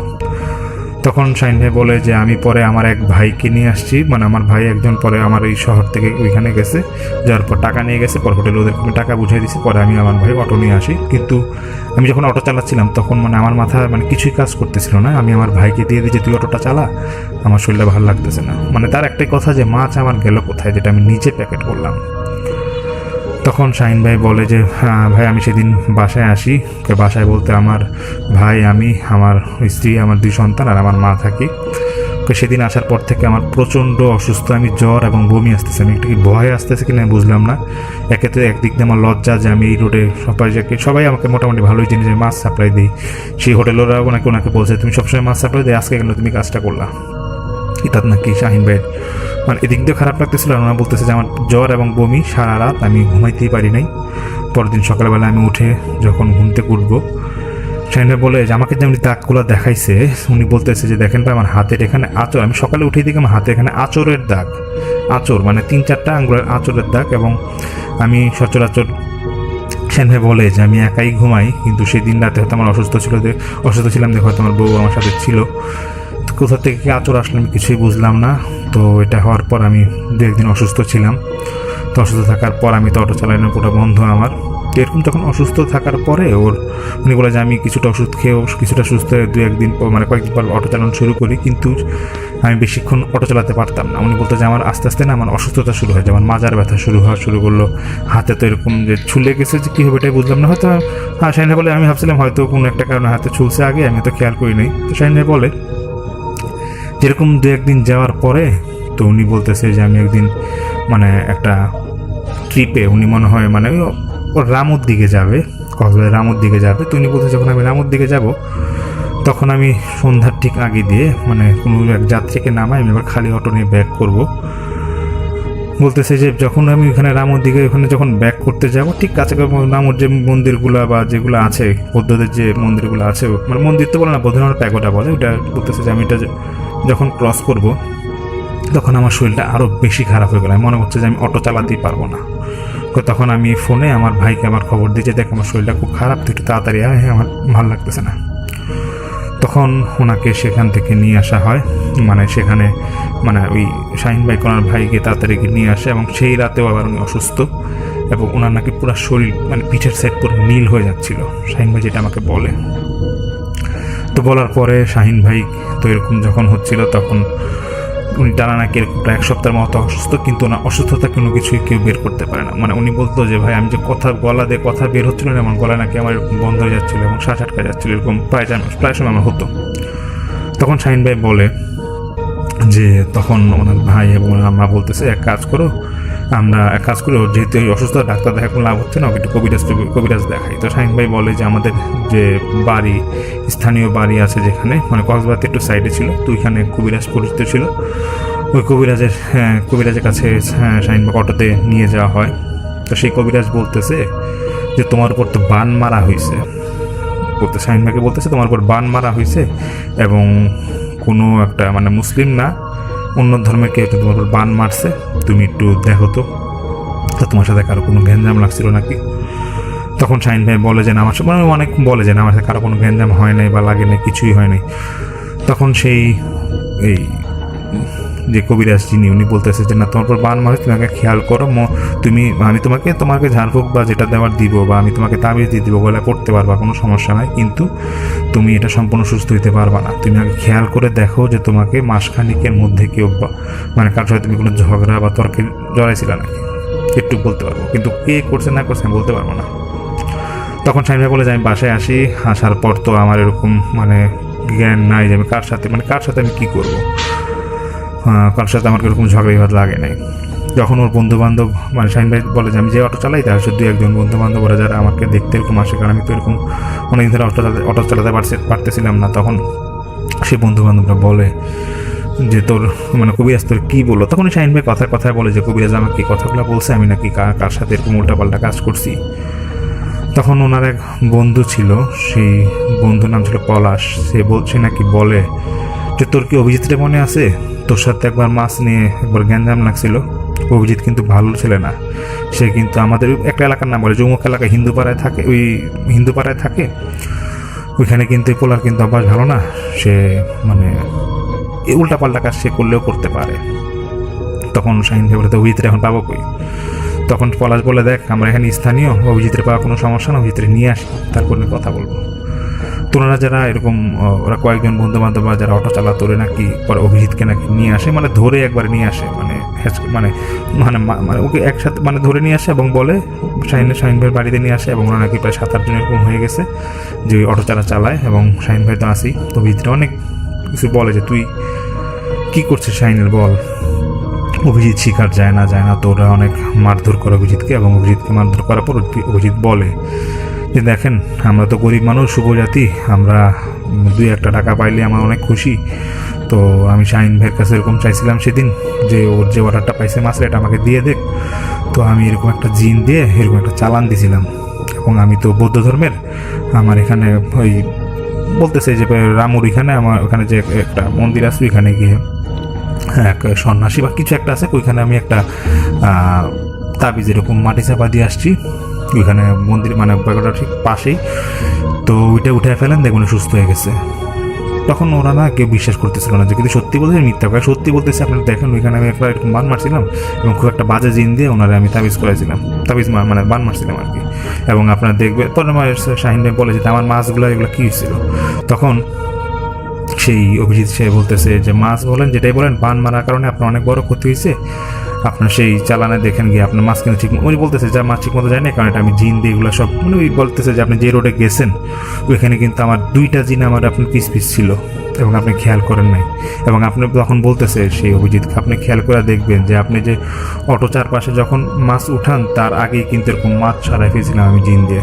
তখন শাহিন ভাই বিশ্বাসই করে না, বলছে না এটা কখনোই হওয়ার কথা না। শাহিন ভাই আমাকে বলে যে ভাই ও যে কথা বলতেছে আমি এটা কথা বিশ্বাসই করতেছিলাম না, আমি এক কথা বিশ্বাসই করতেছিলাম না। কিন্তু যখন আমার সাথে যারা অটো চালক যারা ছিল ওরা বলতেছে ঠিক আছে চাই না কাজ করতে কষ্ট করে অভিজিৎ নিয়ে চল আমরা রামুর দিকে যা দেখি ওইখানে আসলে কি আসলে কোনো তাবিজ টাবিজ পুঁতছে নাকি, যদি তাবিজ পুঁতে থাকে তাহলে ওরা তো দেখা যাক কী করা, মানে দেখি ওর কি ও আসলে মিথ্যা বলে না সত্য দেখে গিয়ে। তখন ওইটা নাকি ওনারা সেই রামুর এখানে যায়, সেদিন তো আর যেতে পারে না, তারা একদিন পর নাকি ওনারা যায়, ঠিকঠিকই গিয়ে এরকম তাবিজ পায়। তো তাবিজ পাওয়ার পর মানে শাহিন ভাই আমাকে বলে যে ভাই তাবিজটা যে পাই না মানে ওদের ধর্মের মধ্যে মানে তাবিজের কাগজ ছিল ওদের ধর্মের ভাষা যেন কী কী লিখে রাখছে, এবং এই তাবিজটা মানে ভিতরে যেটা লেখা সেটা আমার পাশেই যে প্যাগোডা ছিল ওইখানে এক মানে কি সাধু বা সন্ন্যাসী যেটা বলে ওদেরকে দেখাচ্ছে ভাই এটা মানে কী বোঝায়। তখন ওরা বলতেছে যে দেখেন এগুলো তো যারা এই কালো জাদু যেটা যারা করে জিনের মাধ্যমে উল্টাপাল্টা এই কাজগুলো করে তারা এরকম ধরনের তাবিজ লেখে, তো এটা তো আপনি তুলে ফেলছেন, এক কাজ করেন পোড়ায় ফেলে এটার কোনো সমস্যা হবে না। তো যাই হোক অভিজিৎকে পরে এখানে ওই লোকের কাছে ওই যে যারা ওদের ধর্মে যারা ছিল ওদেরকে মাফ চা বলে যে দেখেন এই ছেলেটা এই কাজ করছে, আমাদের ধর্মের এক ছেলেকে ওর সাথে ঝগড়া লাগছিল দেখে দেখুন এই ছেলেকে মানে শাহিন যে ওর কোনো সমস্যা হবে নাকি। তখন উনি বলে সন্ন্যাসী বা যিনি ছিলেন উনি বলছে না কোনো সমস্যা হবে না, এই আর কি। তো শাহিন ভাই বলে যে ভাই আসলে আমি আজও বিশ্বাস করতে পারি না যে আমার মাছগুলাকে আসলেই কি সে জিন দিয়ে নেওয়াইছে নাকি আমি ভুলক্রমে আমার কোনোভাবে এটা পড়ে গেলাম কিছু বুঝলাম না, কিন্তু যখন তাবিজটা দেখি তখন আসলে আমার মানে আমি মনে করি যে না আসলে মানে কালো জাদু বলেন বা জিন বলেন ওদের দিয়ে যে কোনো খারাপ কাজ করা সম্ভব। তো এটাই শাহিন ভাই ওনার একটা ঘটনা বলে, আমি জানি না।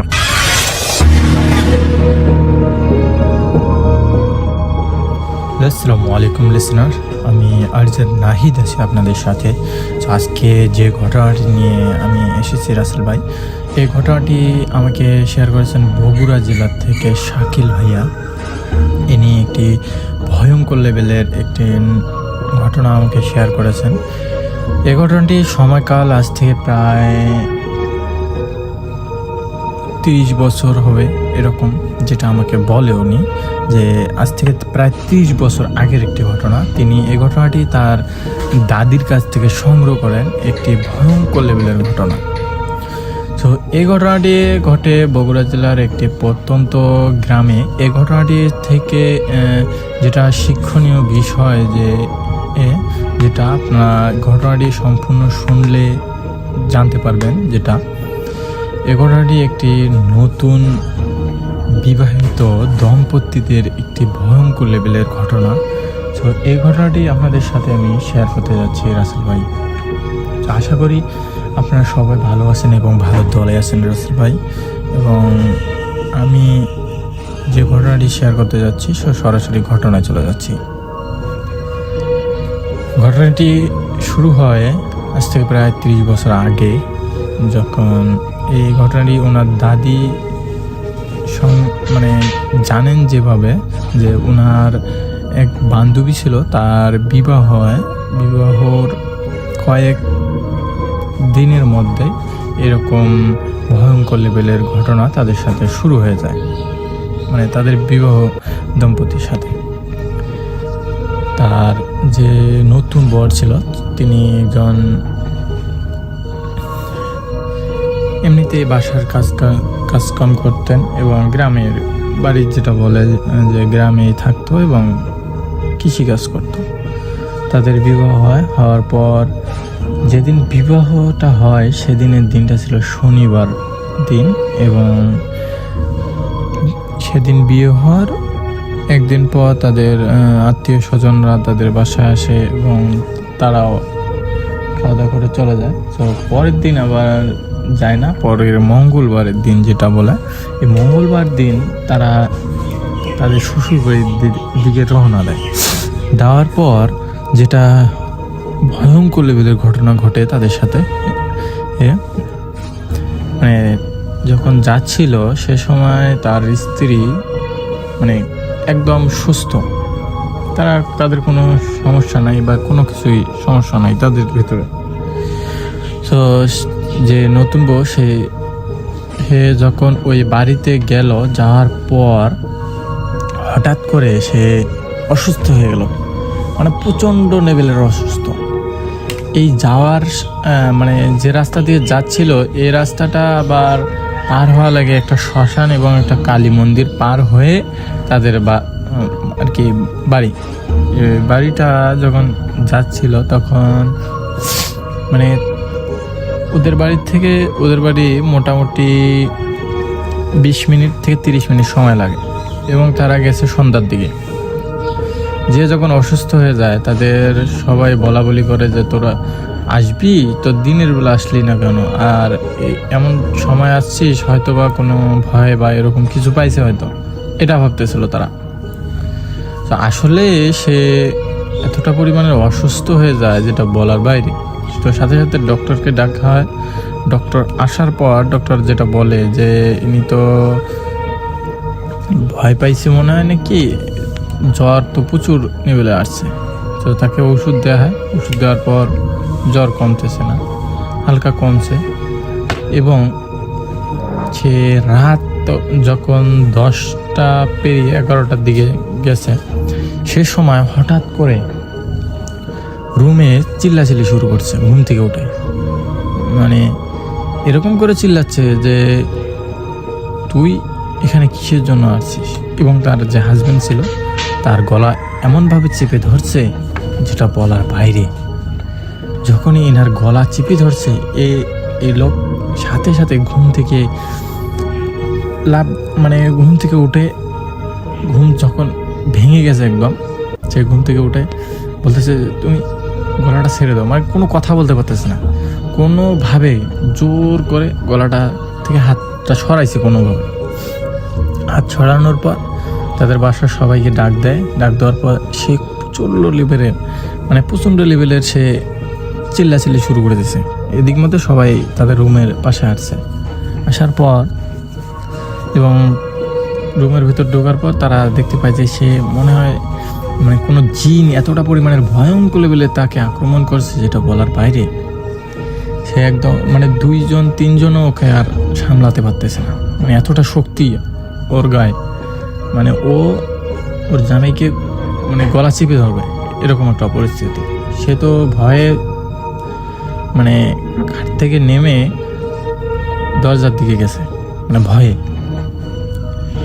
তার চোখগুলো এতটা পরিমাণে বড় বড় করে দেখতেছে এবং তার মুখে অনেক মানে মনে হচ্ছে তাকে যদি ধরতে পায় একদম ধরে ছিঁড়ে ফেলবে, মেরে ফেলবে একদম, এরকম একটা অবস্থা।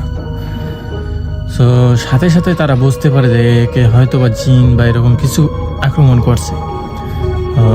পাশে একজন, তাদের বাড়ির পাশে একজন ইমাম ছিল, তো তাকে ডাক দেওয়া হয়। সাথে সাথে তিনি দৌড় দিয়ে আসার পর তার কানি নগুল চেপে ধরে কিছু ছুঁড়া পড়ার পর তার গায়ে ফুঁক দেয়। ফুঁক দেওয়ার পর একটু শান্ত হয়।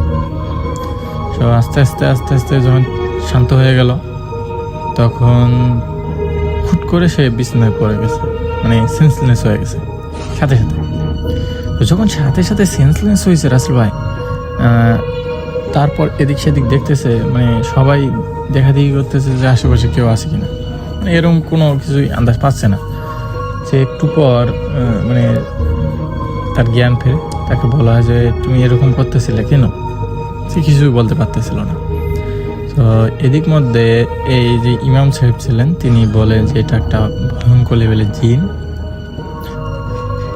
এই এতটা পরিমাণের ভয়ঙ্কর লেভেলের জিন যে হয়তো সীমিত সময়ের জন্য সে এর শরীর থেকে সরে গেছে, কিন্তু একটু পর বা কিছুক্ষণ পর হয়তো আবার সে আক্রমণ করতে পারে। তো আপনারা ভালো কোনো পূজা কবিরাজকে ডাকে এই বিষয়টা জানান।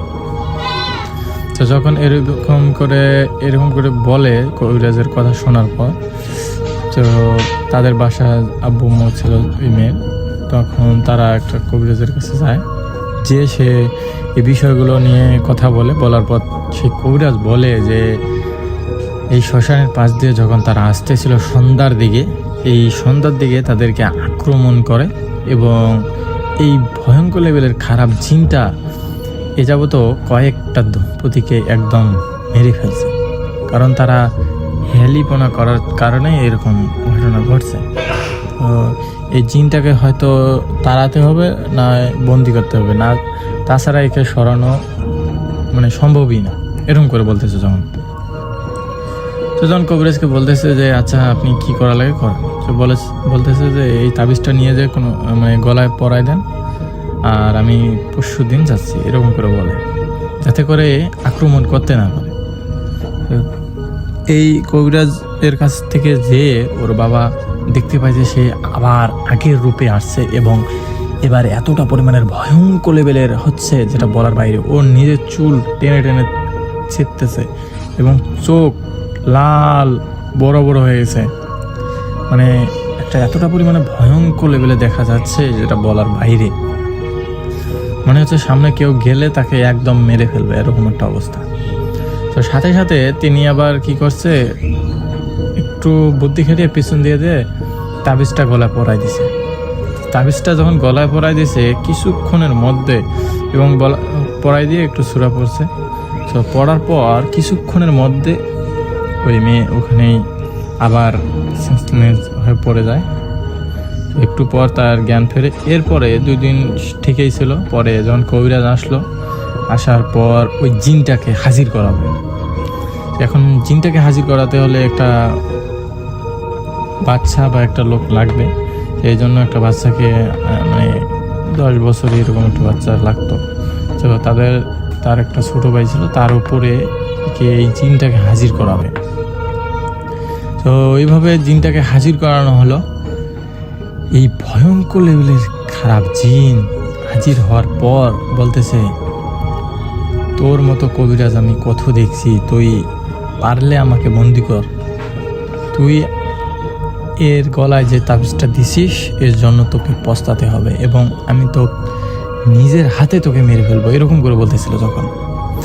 যখন এরকম করে বলতেছে তখন সবার চোখ মুখ একদম ভয়ে অবস্থা খারাপ, যে কবিরাজকে মানে ভয় দেখাচ্ছে এরকম একটা পরিস্থিতি। কবিরাজ আস্তে আস্তে বলে যে তোর মতো জিনকে আমি তুড়ি মেরে উড়ে দিছি, আর তুই আমাকে ভয় দেখাস, এরকম করে মানে তার সাথে কথা হচ্ছে। অনেকক্ষণ কথা হওয়ার পর কবিরাজ বলে, যদি তুই সুষুমে এখান থেকে এই এলাকা ছেড়ে চলে যাস তো ভালো, না হলে তোকে বন্দি করে একদম ধ্বংস করে ফেলবো। মানে এই জিনটা এতটা পরিমাণে ভয়ঙ্কর ছিল, যদি এ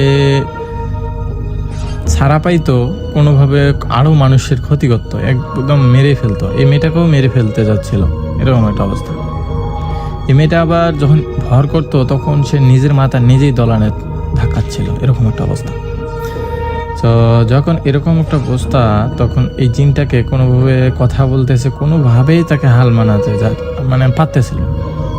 এই জিনটাকে বন্দি করার পর কবিরাজ বলে যে তাহলে তোকে আমি বন্দি করলাম। ও বলে যে আচ্ছা তুই পারলে বন্দি কর। আসলে কবিরাজ ওই জিনটাকে বন্দি করে, এবং তার যে সঙ্গী ছিল কবিরাজের আরও কয়েকজন, তারা সবাই মিলে এই জিনটাকে এক জায়গায় রেখে একদম ধ্বংস করে দেয়, মানে একদম মেরে ফেলে। তো এই জিনটাকে যখন মারার পর তাদের এলাকায় আর এরকম কোনো ভৌতিক কিছু ঘটে না। আর এই কবিরাজ যে এই কাজটা করার পর থেকে কবিরাজ বলে যে আপনারা একটু সাবধানে থাকিয়েন, হয়তো এর যদি কোনো সঙ্গী বা কিছু থাকে হয়তো আক্রমণ করতেও পারে, কোনো ঠিক ঠিকানা নাই। এরপরে কয়েকদিন এরকমই যায়, আর কোনো ঘটনা ঘটে নাই। তো এটাই ও শাকিল ভাইয়ের দাদি এই ঘটনাটি শেয়ার করে, এবং এরপরে আর ওনার জানা মতে কোনো কিছু ঘটে নাই। তো এই ছিল ঘটনা রাসেল ভাই। আমি আশা করি আপনাদের ঘটনাটি ভালো লেগেছে, এবং এর পরবর্তীতে আপনাদের জন্য আরও সুন্দর ঘটনা নিয়ে আসার চেষ্টা করব। সো আজকের মতো এখানেই বিদায় নিচ্ছি রাসেল ভাই, আল্লাহ হাফেজ। আবার নতুন একটি ঘটনা নিয়ে হাজির হব আপনাদের মাঝে।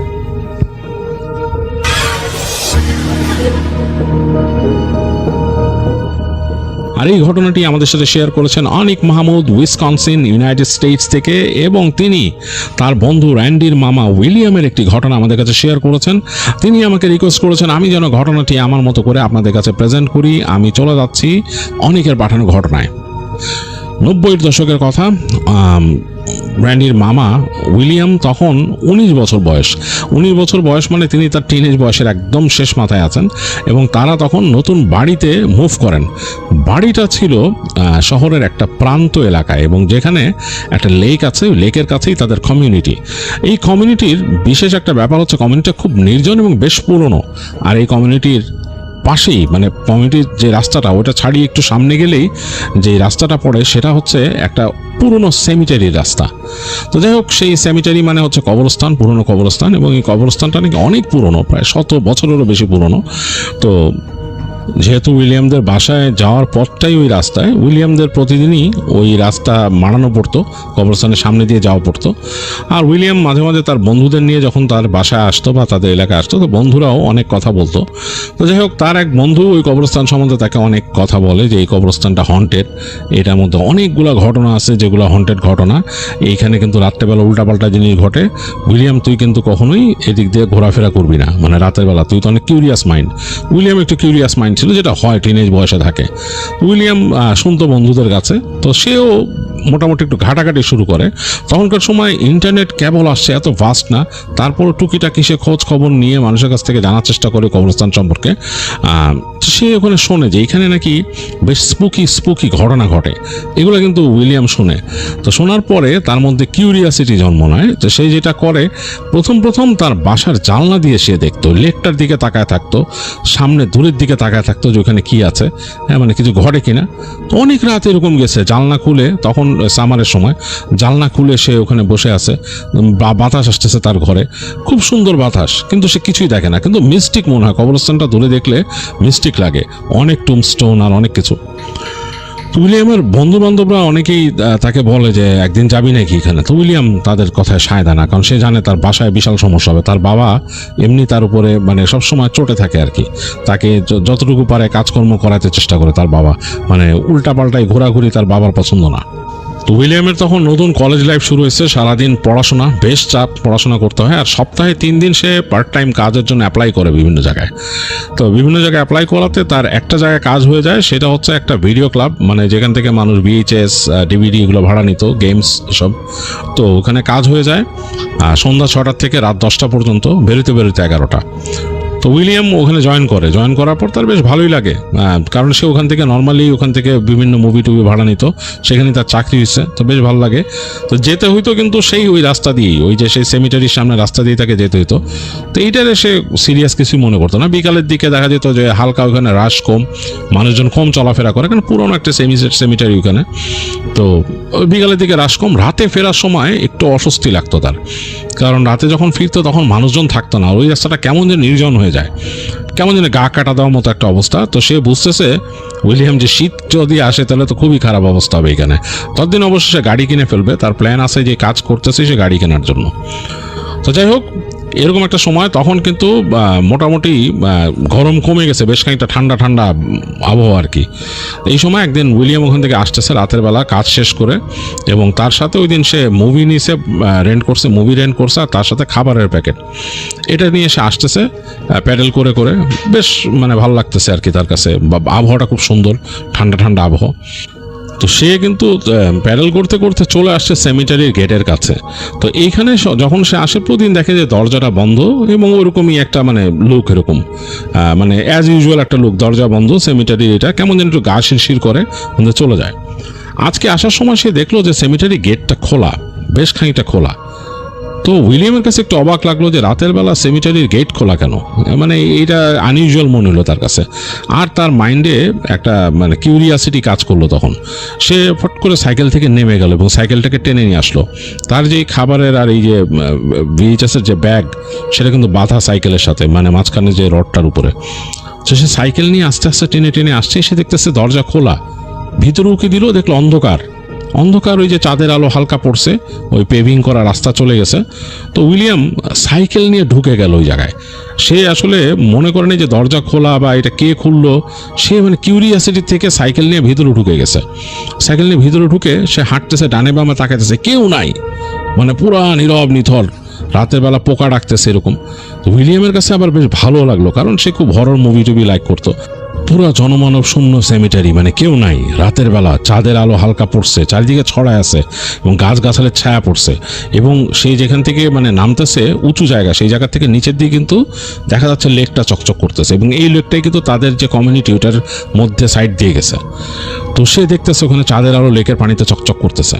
তো তার কাছে বেশ মানে ভালো লাগলো, এবং সে এখানকার সম্পর্কে অনেক ঘটনা পড়ছে, এই সেমিটারি সম্বন্ধে অনেক ঘটনা পড়ছে, যে এটা সম্বন্ধে অনেক রকম স্পুকি ঘটনা প্রচলিত আছে। তো উইলিয়ামের মনে হলো গেট যখন খোলা পাইছে, আমি যখন ঢুকছি আমি একটু সাইকেলটা চালাই এখানে, রাস্তাটা কিন্তু চিকন চিকন রাস্তা, খুব সুন্দর।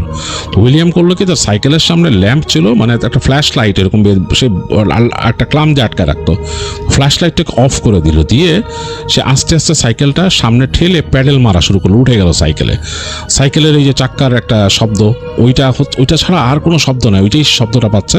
আর সে কেট কেট কেট কেট কেট শব্দ করে সামনে যাচ্ছে। তো যেতে যেতে সে একটা দেখলো সার্কেল, এরকম গোল সার্কেল, ওইটার মাঝখানে একটা এরকম বড় একটা স্ট্যাচু, বেশ বড় স্ট্যাচু, অনেক ভারী, অনেক বড়, এবং কেমন যেন স্ট্যাচুটা চাঁদের আলো তো দেখতেই ভয় লাগে ওখানে বসানো, এবং খুব রিয়েলিস্টিক মনে হয়। এবং ওই স্ট্যাচুর নিচেই একটা বড় একটা টুমস্টোন, কোনো একজনের সমাধি যেখানে। তো ওইটার পাশ দিয়ে এসে ঢুকলো, টেম্পারেচার মনে হলো আরও খানিকটা এখানে ফল করছে। তো উইলিয়াম ওখান থেকে ঘুরে একদম একটা সার্কেল করে যখন নাকি বাদিক দিয়ে ঢুকছে আরেকটা রাস্তায়, সেখানে ঢুকতে সে শব্দ পেল, মনে হলো যে কতগুলা মানে বাচ্চা কাচ্চা যদি মানে হাসি তামাশা করে, দুষ্টুমি করে, মানে কোলাহল করে, সেরকম একটা শব্দ। সে চিন্তা করলো এখানে কারা ঢুকছে, এখানে কি কোনো গ্রুপ অফ কিডস ঢুকছে নাকি, দরজা তো খোলা পাইছে। তো সে করলো কি, সাইকেলটা আস্তেই করে আরেকটু সামনে নিয়ে চিন্তা করলো যে এখানে যদি তাকে আবার সাইকেল সহ কেউ দেখে কি সমস্যা হবে, বা এখানে মানে কারাই ঢুকছে আমি তো দেখতে পাবো না। তো তো সে সাইকেল থেকে নেমে গেল, নেমে দেখলো যে সামনে একটা উঁচু জায়গা, মানে দুই পাশে এরকম দেয়ালের মতো, প্রায় 2-3 ফিট মতো উঁচু হবে জায়গাটা, পাশে আবার ঘাসের লন। তো সে তার সাইকেলটাকে আস্তে করে ওখানে শোয়া রাখলো এবং তার যে ওই খাবারের প্যাকেট ট্যাকেট ওগুলো শোয়া রাখলো, মানে পুরো সাইকেলটাই ওখানে শোয়া রাখলো দেয়ালের পাশে। আর সে তার ওই ক্লাম থেকে তার ফ্ল্যাশ লাইটটা খুলে নিয়ে সামনের দিকে যাচ্ছে। মূল কারণ হচ্ছে ওই যে শব্দ পাইছে সে, বাচ্চা কাচ্চার যে হই হুল্লোড় টাইপের। চিন্তা করতেছে যে এই শব্দগুলো যে পাচ্ছে মনে হচ্ছে কিশোরী সব, এরা এত রাত্রেবেলা এখানে ঢুকছে কেমনে। আবার চিন্তা করতেছে এরা কি মানে অ্যাডভেঞ্চার প্রিয় কিডস, এরাই কি এখানে ঢুকে মাঝে মাঝে এরকম এসে।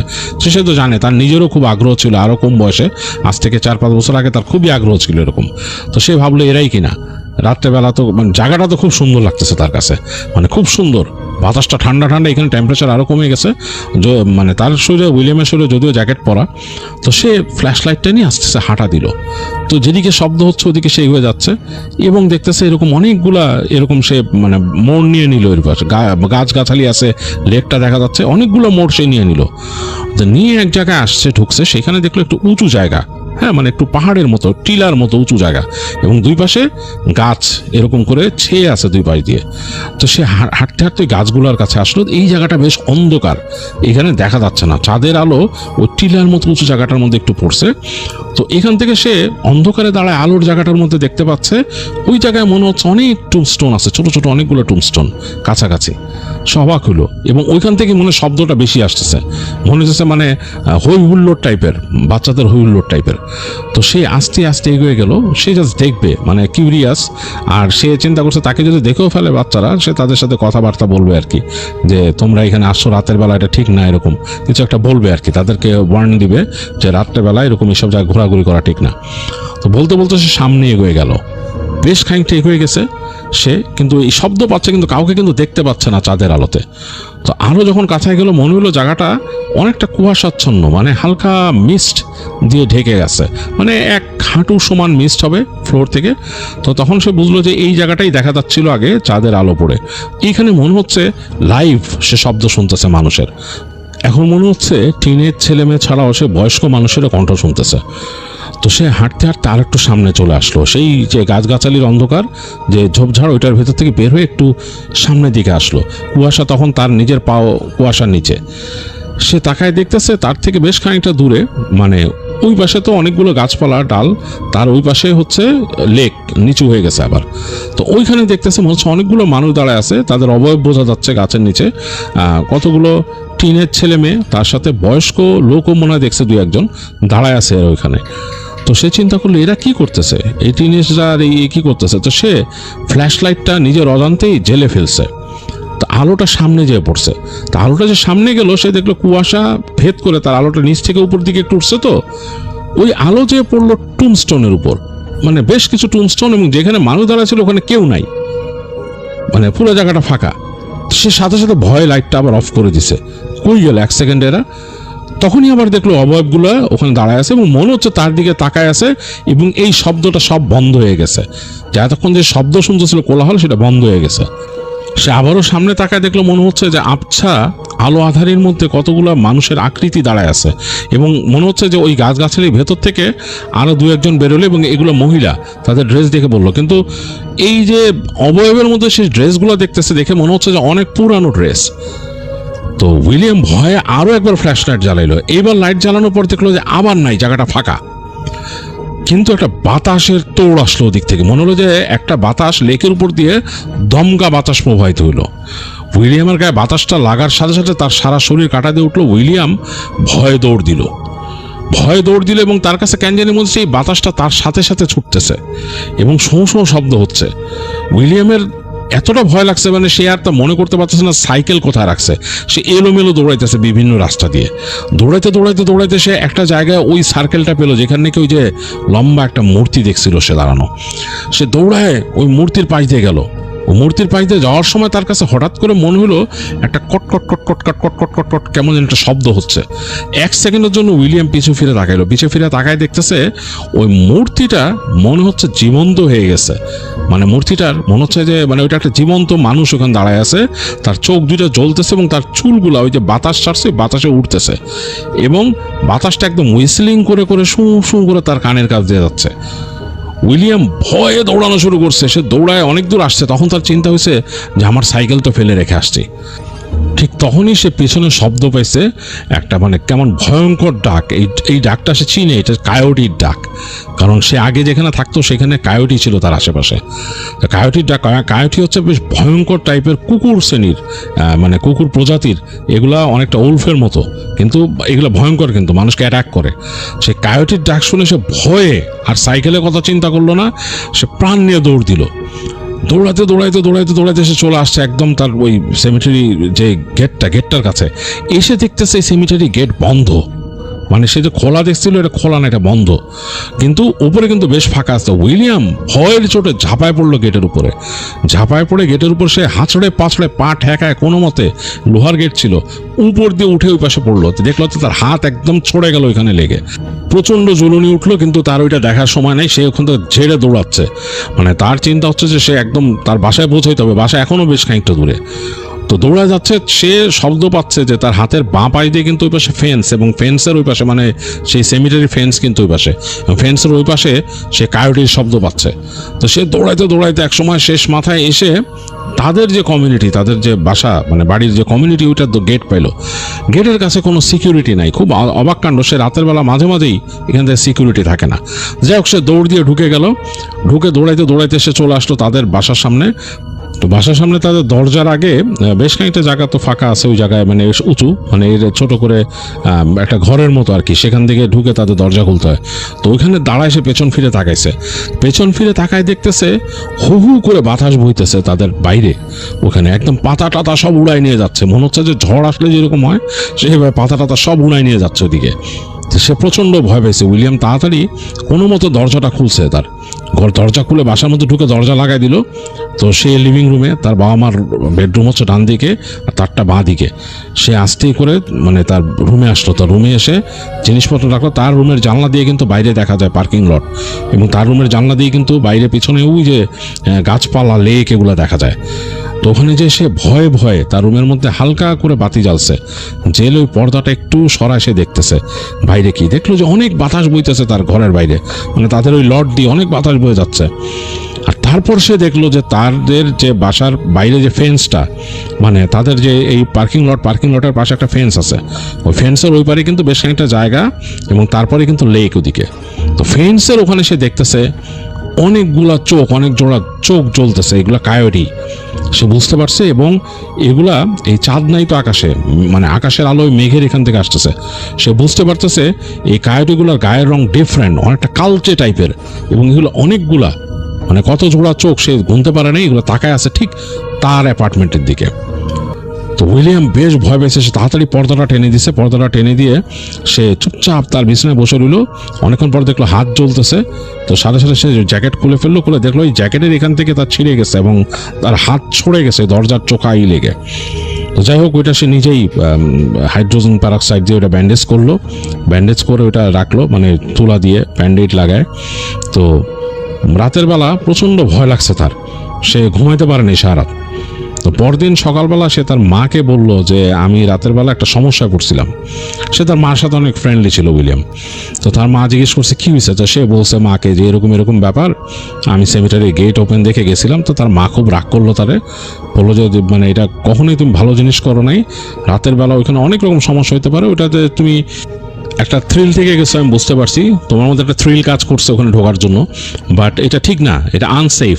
রাতের বেলা তুমি যখন দরজাটা ওখানে খোলা দেখছো, দরজাটা অন্য কেউ খুলতে পারে, কোনো খারাপ মানুষও খুলতে পারে, বা কোনো একটা অ্যাক্টিভিটিস ওখানে হতে পারে, ইট নট নেসেসারিলি যে ওখানে প্যারানর্মাল কিছু হচ্ছে সবসময়। এটা একটা পুরনো, অনেক পুরনো সেমিটারি, তুমি বুঝতে পারছো না কেন ওখানে ঢুকছো তুমি। তো সে তখন বলে যে উইলিয়াম তার মাকে বলে যে আমি এটা ঠিক করি নাই, আমি আর যাবো না। তো তার মা তাকে বলে যে ওকে, আজকে দুপুরে তোমাকে নিয়ে আমি যাব, আমরা যে তোমার সাইকেলটা নিয়ে আসবো, দেখি তোমার সাইকেল কি ওখানে আছে কিনা, পাওয়া যায় কিনা। তো যাই হোক, তো সে তার মাকে বলে ওকে। তো তারপর দুপুরের দিকে তার মার সাথে সে বের হয়। উইলিয়াম আর তার মা যায়, যে ওই সেমিটারিতে ঢুকে উইলিয়ামের বুক কাঁপতেছিল, ওই জায়গায় ঢুকতে যেয়ে বেশ ভয় লাগতেছিল।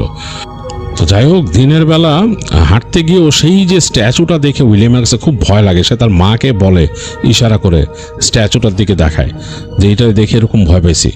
তো তার মার কোনো কথা বলে না, ওখানে জাস্ট মাথা নাড়ে। তো পরবর্তীতে গিয়ে যেখানে তার সাইকেলটা রাখছিল ওইখানেই সাইকেলটা পায়, কিন্তু ওই যে খাবারের প্যাকেটটা নাই, ওইটা ওখান থেকে কেউ নিয়ে গেছে খাবারের প্যাকেটটা। এখন কে নিয়েছে হু নোজ।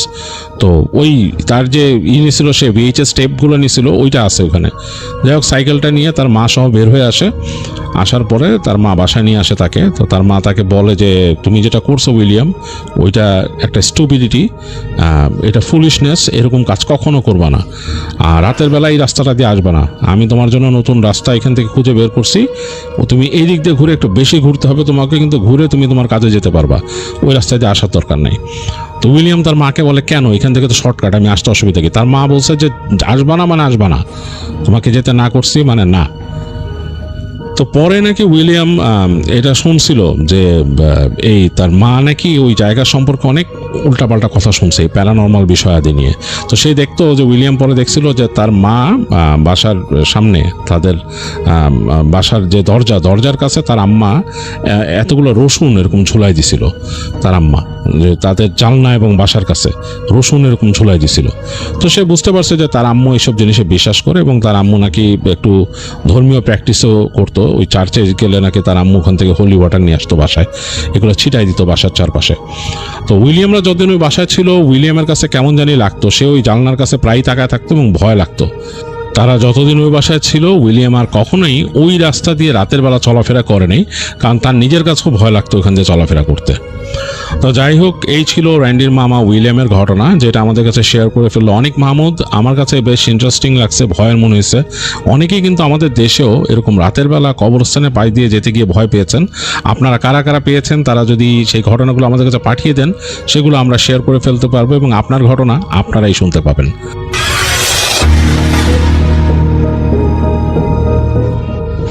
হাই গৌরবদা, আমি ঋষিকা, বর্তমানে একজন নার্সিং স্টুডেন্ট আর ভালো আছে। আজ নিজের সাথে ঘটে যাওয়া একটি ঘটনা তোমায় শোনাবো। এবার আসি মূল ঘটনায়। বেশ কয়েক মাস আগে আমার কলেজ ছুটি হতো, এই ধরো 6টা নাগাদ। শুনতে অবাক লাগলেও ওই সময় ছুটি হতো কলেজ। সবে সবে বেরোতে শিখেছি একা। তো ওই সময় ছুটি হওয়ার কারণে বাবাই কলেজ থেকে আনতে যেত। আসতে মোটামুটি ওই 7:30 তো বেজেই যেত ধরো। আর শীতের সন্ধ্যেতে 7:30 মানে জানোই। তো বেশ কিছুদিন বাবার সাথে আসতাম। হঠাৎ করে একদিন বাবার কিছু কাজ পড়ে যায় এবং আমাকে একা আসতে হয়। অফিস টাইমের ভিড়ে গাদাগাদি করে যখন নিজের বাড়ির কাছে বাস স্ট্যান্ডে এসে নামি, তখন ঘড়ির কাঁটায় ওই ধরো 7:10 বাজে। বাস স্ট্যান্ডে নেমে বেশ অনেকটা পথ পাড়ার ভিতর দিয়ে হাঁটতে হয়। প্রথম 10 মিনিট পথ স্ট্রিট লাইট থাকলেও তারপরের বেশ খানিকটা পথ কিন্তু অন্ধকারে আচ্ছন্ন। স্ট্রিট লাইটের নিচ দিয়ে এসে হাঁটা শুরু করি অন্ধকার রাস্তায়। সামনে যেন ধোঁয়া জমা রাস্তা, অন্ধকার থেকে ক্রমশ অন্ধকারাচ্ছন্ন হয়ে উঠছে। ফোনের ফ্ল্যাশ জ্বালিয়ে আমি আমার মতো রাস্তায় হাঁটতে থাকি। বেশ কিছুটা যাওয়ার পর এমন একটা জায়গা পড়ে যেখানে রাস্তার এক পাশে জঙ্গল, আরেক পাশে মোটা পাঁচিল দিয়ে ঘেরা। নিজের মনেই চলতে চলতে হঠাৎ মনে হলো আমার পিছনে কেউ যেন আছে। ঘুরে যখন তাকালাম, যা দেখলাম তার জন্য আমি প্রস্তুত ছিলাম না। একটি জীর্ণ শীর্ণ বাচ্চা ছেলে, বয়স ওই 7 কি 8 কি 9 হবে ম্যাক্সিমাম, টেনে টুনে আমার ব্যাগটা টেনে ধরে দাঁড়িয়ে আছে। হাজার চেষ্টা করেও আমি সেই ব্যাগ ওর হাত থেকে ছাড়াতে পারছি না। যখনই ফোনের ফ্ল্যাশটা তার মুখের ওপর ফেললাম, দেখলাম সে ছটফট করতে করতে করুণ সুরে আমাকে লাইটটা অফ করতে অনুরোধ করছে, যে লাইটটা অফ করো, লাইটটা অফ করো। আমি লাইট অফ করছি এবং আবার দেখি ব্যাগে টান পড়ছে। একটা বাচ্চা, একটা অন্ধকারের মধ্যে অবয়ব তো বোঝা যায়, চোখ সয়ে যায় যখন ব্যাগের মধ্যে টান দিচ্ছে। আমি আবার লাইট জ্বালাই, সে বলে যে এরকম ব্যাপার, লাইটটা জ্বালিও না। এবং সঙ্গে সঙ্গে মনে হয় যেন কেউ নেই ওখানে সঙ্গে সঙ্গে। তো তখন আমার লিটারেলি ভয় লাগতে শুরু করে, যেটা কি হচ্ছে। আমি লাইট জ্বালালে দেখছি সে নেই, আর লাইট অফ করলে দেখছি আমার ব্যাগ টানছে একটা বাচ্চা। আমি একেবারে ঘেমে স্নান হয়ে যাওয়ার জোগাড় সেই সময়। বেশ কিছুটা এগিয়ে আসি, তখন লাইট আমার জ্বলছিল কারণ আমার ভয় লাগছিল, এবং যেহেতু লাইট জ্বলছিল সেই বাচ্চাটি ছিল না। বেশ কিছুটা এগিয়ে আসার পর দেখি আবার একটা ব্যাগের মধ্যে টান। মুখ ঘুরিয়েছি যে দেখি সেই একই চেহারা, একই মুখ, ওই বাচ্চাটাই ব্যাগ ধরে টানছে আর বলছে যে দিদি কিছু খেতে দাও না, ওরা আমায় অনেক বছর কিছু খেতে দেয়, কিছু খেতে দাও না দিদি। আমার গায়ে কাঁটা দিয়ে উঠল, ভয়ে চিৎকার করতে চাইলাম কিন্তু গলা দিয়ে একটাও আওয়াজ বেরোলো না।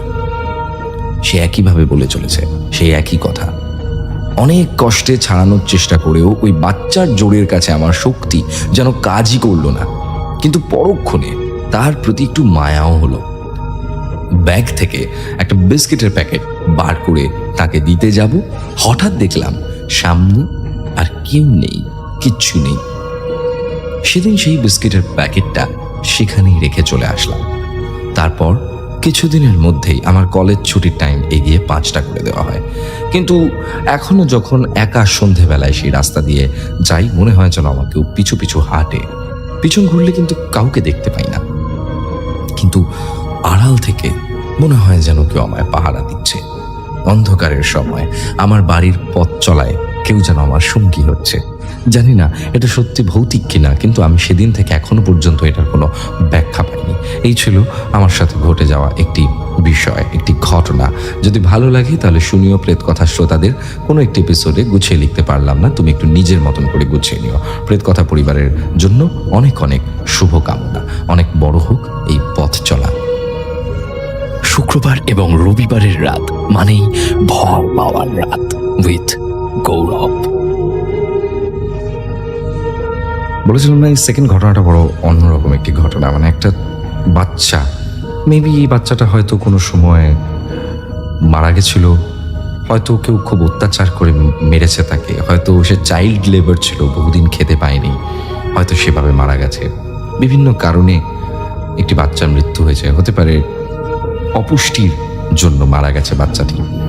তো খুব সেন্টিমেন্টাল একটা জায়গাকে এই ঘটনাটি টাচ করেছে, এটা কিন্তু মানতেই হবে। খুব সেন্টিমেন্টাল একটা জায়গাকে ঘটনাটা টাচ করেছে, যেখানে দাঁড়িয়ে আমরা অনেক কিছু প্রেডিক্ট করতে পারি। এই যেমন একটা ছোট বাচ্চা যদি সে চাইল্ড লেবার হয়, তার মানে সেখান থেকে আমরা কিন্তু একটা মেসেজে আসতে পারি যে এই যে চাইল্ড লেবার, এই যে ঘটনাটি এখনো পর্যন্ত হয়তো আমাদের দেশে বিভিন্ন জায়গায়, বিভিন্ন গ্রামে গঞ্জে হয়তো চলে, এগুলোর বিরুদ্ধে আমাদেরকে রুখে দাঁড়াতে হবে। এই যে অপুষ্টির কারণে যে বাচ্চারা মারা যায়, সেই জন্য সঠিক তাদেরকে খাবার দেওয়া, সঠিক সময় টিকাকরণ, প্রত্যেকটা জিনিস খুব ইম্পর্ট্যান্ট। যাই হোক, এই জিনিসগুলো হয়তো অন্য টপিকের কথা, এগুলোকে নিয়ে আমরা না হয় এখন নাই আলোচনা করলাম। যদিও টুকটাক আলোচনা তো করাই যায়, কারণ শুধুমাত্র যে আমরা একটা ভৌতিক শো চালাচ্ছি তা নয়। আমাদের এই ভৌতিক শো প্রচুর মানুষ শোনেন, মেবি হয়তো আমাদের এই কিছু কথা, কিছু গল্পের মধ্যে দিয়ে মানুষজন হয়তো জীবনে নতুন কোনো একটা আঙ্গিক খুঁজে পাবেন।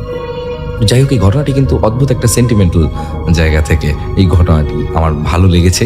একটা ছোট্ট বাচ্চা এসে বলছে আমাকে একটা বিস্কিট দাও। আহারে আহারে, মানে সত্যি আমরা ভূত মানে ভাবি কতটাই না ভয়ের হবে, কি না কি হয়ে যাবে, কিন্তু এখানে একটা ছোট্ট বাচ্চা, একটা ইনোসেন্ট বাচ্চা, সে বলছে ওর শুধু একটা বিস্কিট চাই, ওটার কিচ্ছু চাই না।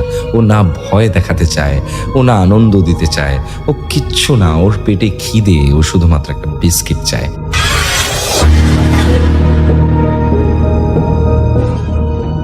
আসসালামু আলাইকুম শাফিন ভাইয়া, কেমন আছেন? ওয়ালাইকুম আসসালাম, আশা করি ভালো আছেন। আমি আফসানা বৃষ্টি, লিখছি গাজীপুর বাইপাস থেকে।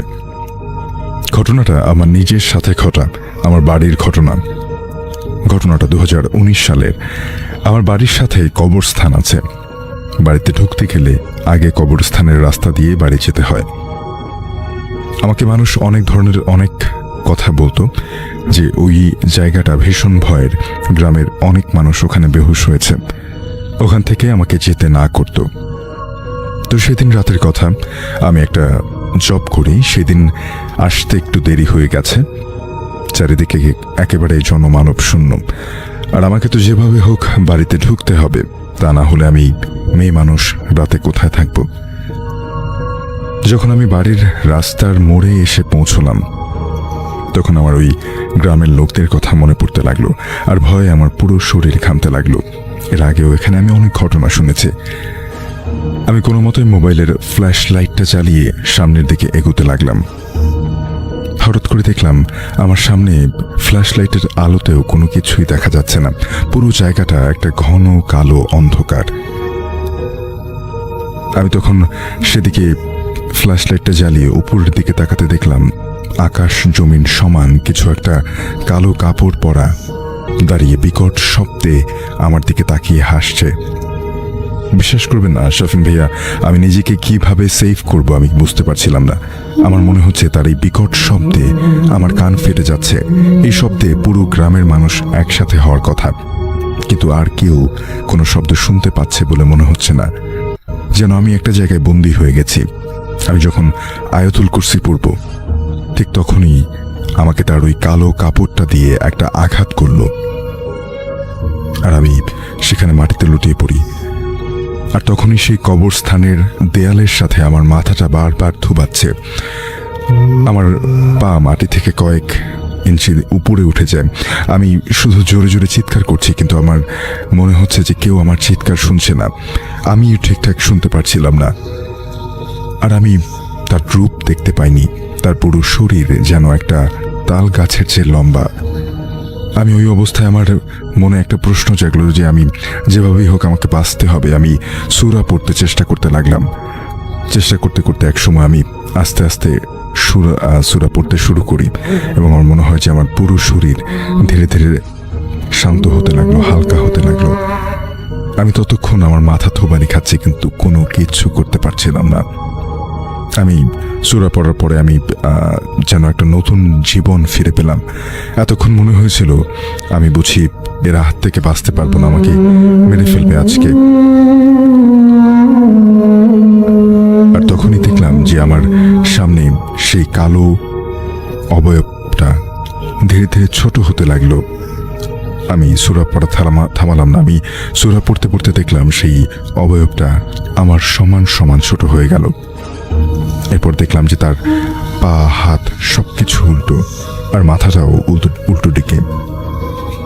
চোখের জায়গাটা নেই, কিন্তু চোখের জায়গায় গনগনে আগুন জ্বলছে। মুখ দেখতে পারিনি। আমি এটা দেখে ওখানেই হুঁশ হারিয়ে ফেলি। পরদিন আমাকে আমার বিছানায় আবিষ্কার করি, আর সবাই আমাকে প্রচুর রাগারাগি করতে থাকে।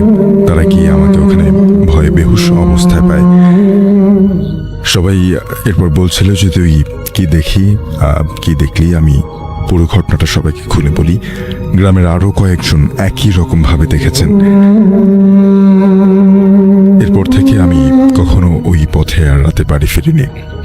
আমার গ্রামের লোকজন আমার মতো অনেকেই একই বিপদে পড়েছিল, আর তখন থেকে আজও আমার মাথায় সেই স্থানে যেখানে বারবার আঘাত করা হয়েছিল সেখানে প্রচণ্ড ব্যথা ওঠে। আমি অসুস্থ হয়ে যাই। এই ছিল আমার সাথে ঘটে যাওয়া ঘটনা। আমার মতো যারা এরকম বিপদের সম্মুখীন হয়েছেন শুধু তারাই জানেন যে কিরকম অনুভূতি হয়। আমি আজ অব্দি বুঝতে পারিনি যে ওটা আসলে কি ছিল যেটা মানুষকে এভাবে আতঙ্কে ফেলতে পারে। সবাইকে পড়ে শোনানোর অনুরোধ করছি। ভালো থাকবেন, নিজের প্রতি খেয়াল রাখবেন। আমার সাথে এরকম আরো কিছু ঘটনা ঘটে গেছে, সময় করে লিখে পাঠাবো। সবাই ভালো থাকবেন, আল্লাহ হাফেজ। ঘটনাটি আমাদেরকে ইমেল করেছেন আফসানা বৃষ্টি, গাজীপুর থেকে। অনেক অনেক ধন্যবাদ আফসানা বৃষ্টি সহ যারা যারা ঘটনা পাঠাচ্ছেন সবাইকে। বলছিলাম আমার সাথে একজন গেস্ট রয়েছেন এবং তার কাছ থেকে সরাসরি তার ঘটনাগুলো শুনবো, এবং এরপরে আরও বেশ চমকপ্রদ একটা ঘটনা আপনাদের জন্য আছে। যে ঘটনাটা আমিও সম্প্রতি জেনেছি এবং সম্প্রতি আসলে লাইট বা সবার দৃষ্টিগোচর হয়েছে। 2007 সালে একই পরিবারের 9 জন আত্মহত্যা করা আদম ধর্ম। তো এই আদম ধর্ম নিয়ে এবং সেই পরিবারের 9 জনের রহস্যজনক মৃত্যু নিয়ে আসলে বিস্তারিত কিছু কথা হবে, যেটা ফারিয়া আহমেদ তৃষা আমাদেরকে ফারিয়া জাহান তৃষা আমাদেরকে পাঠিয়েছেন ইমেল করে।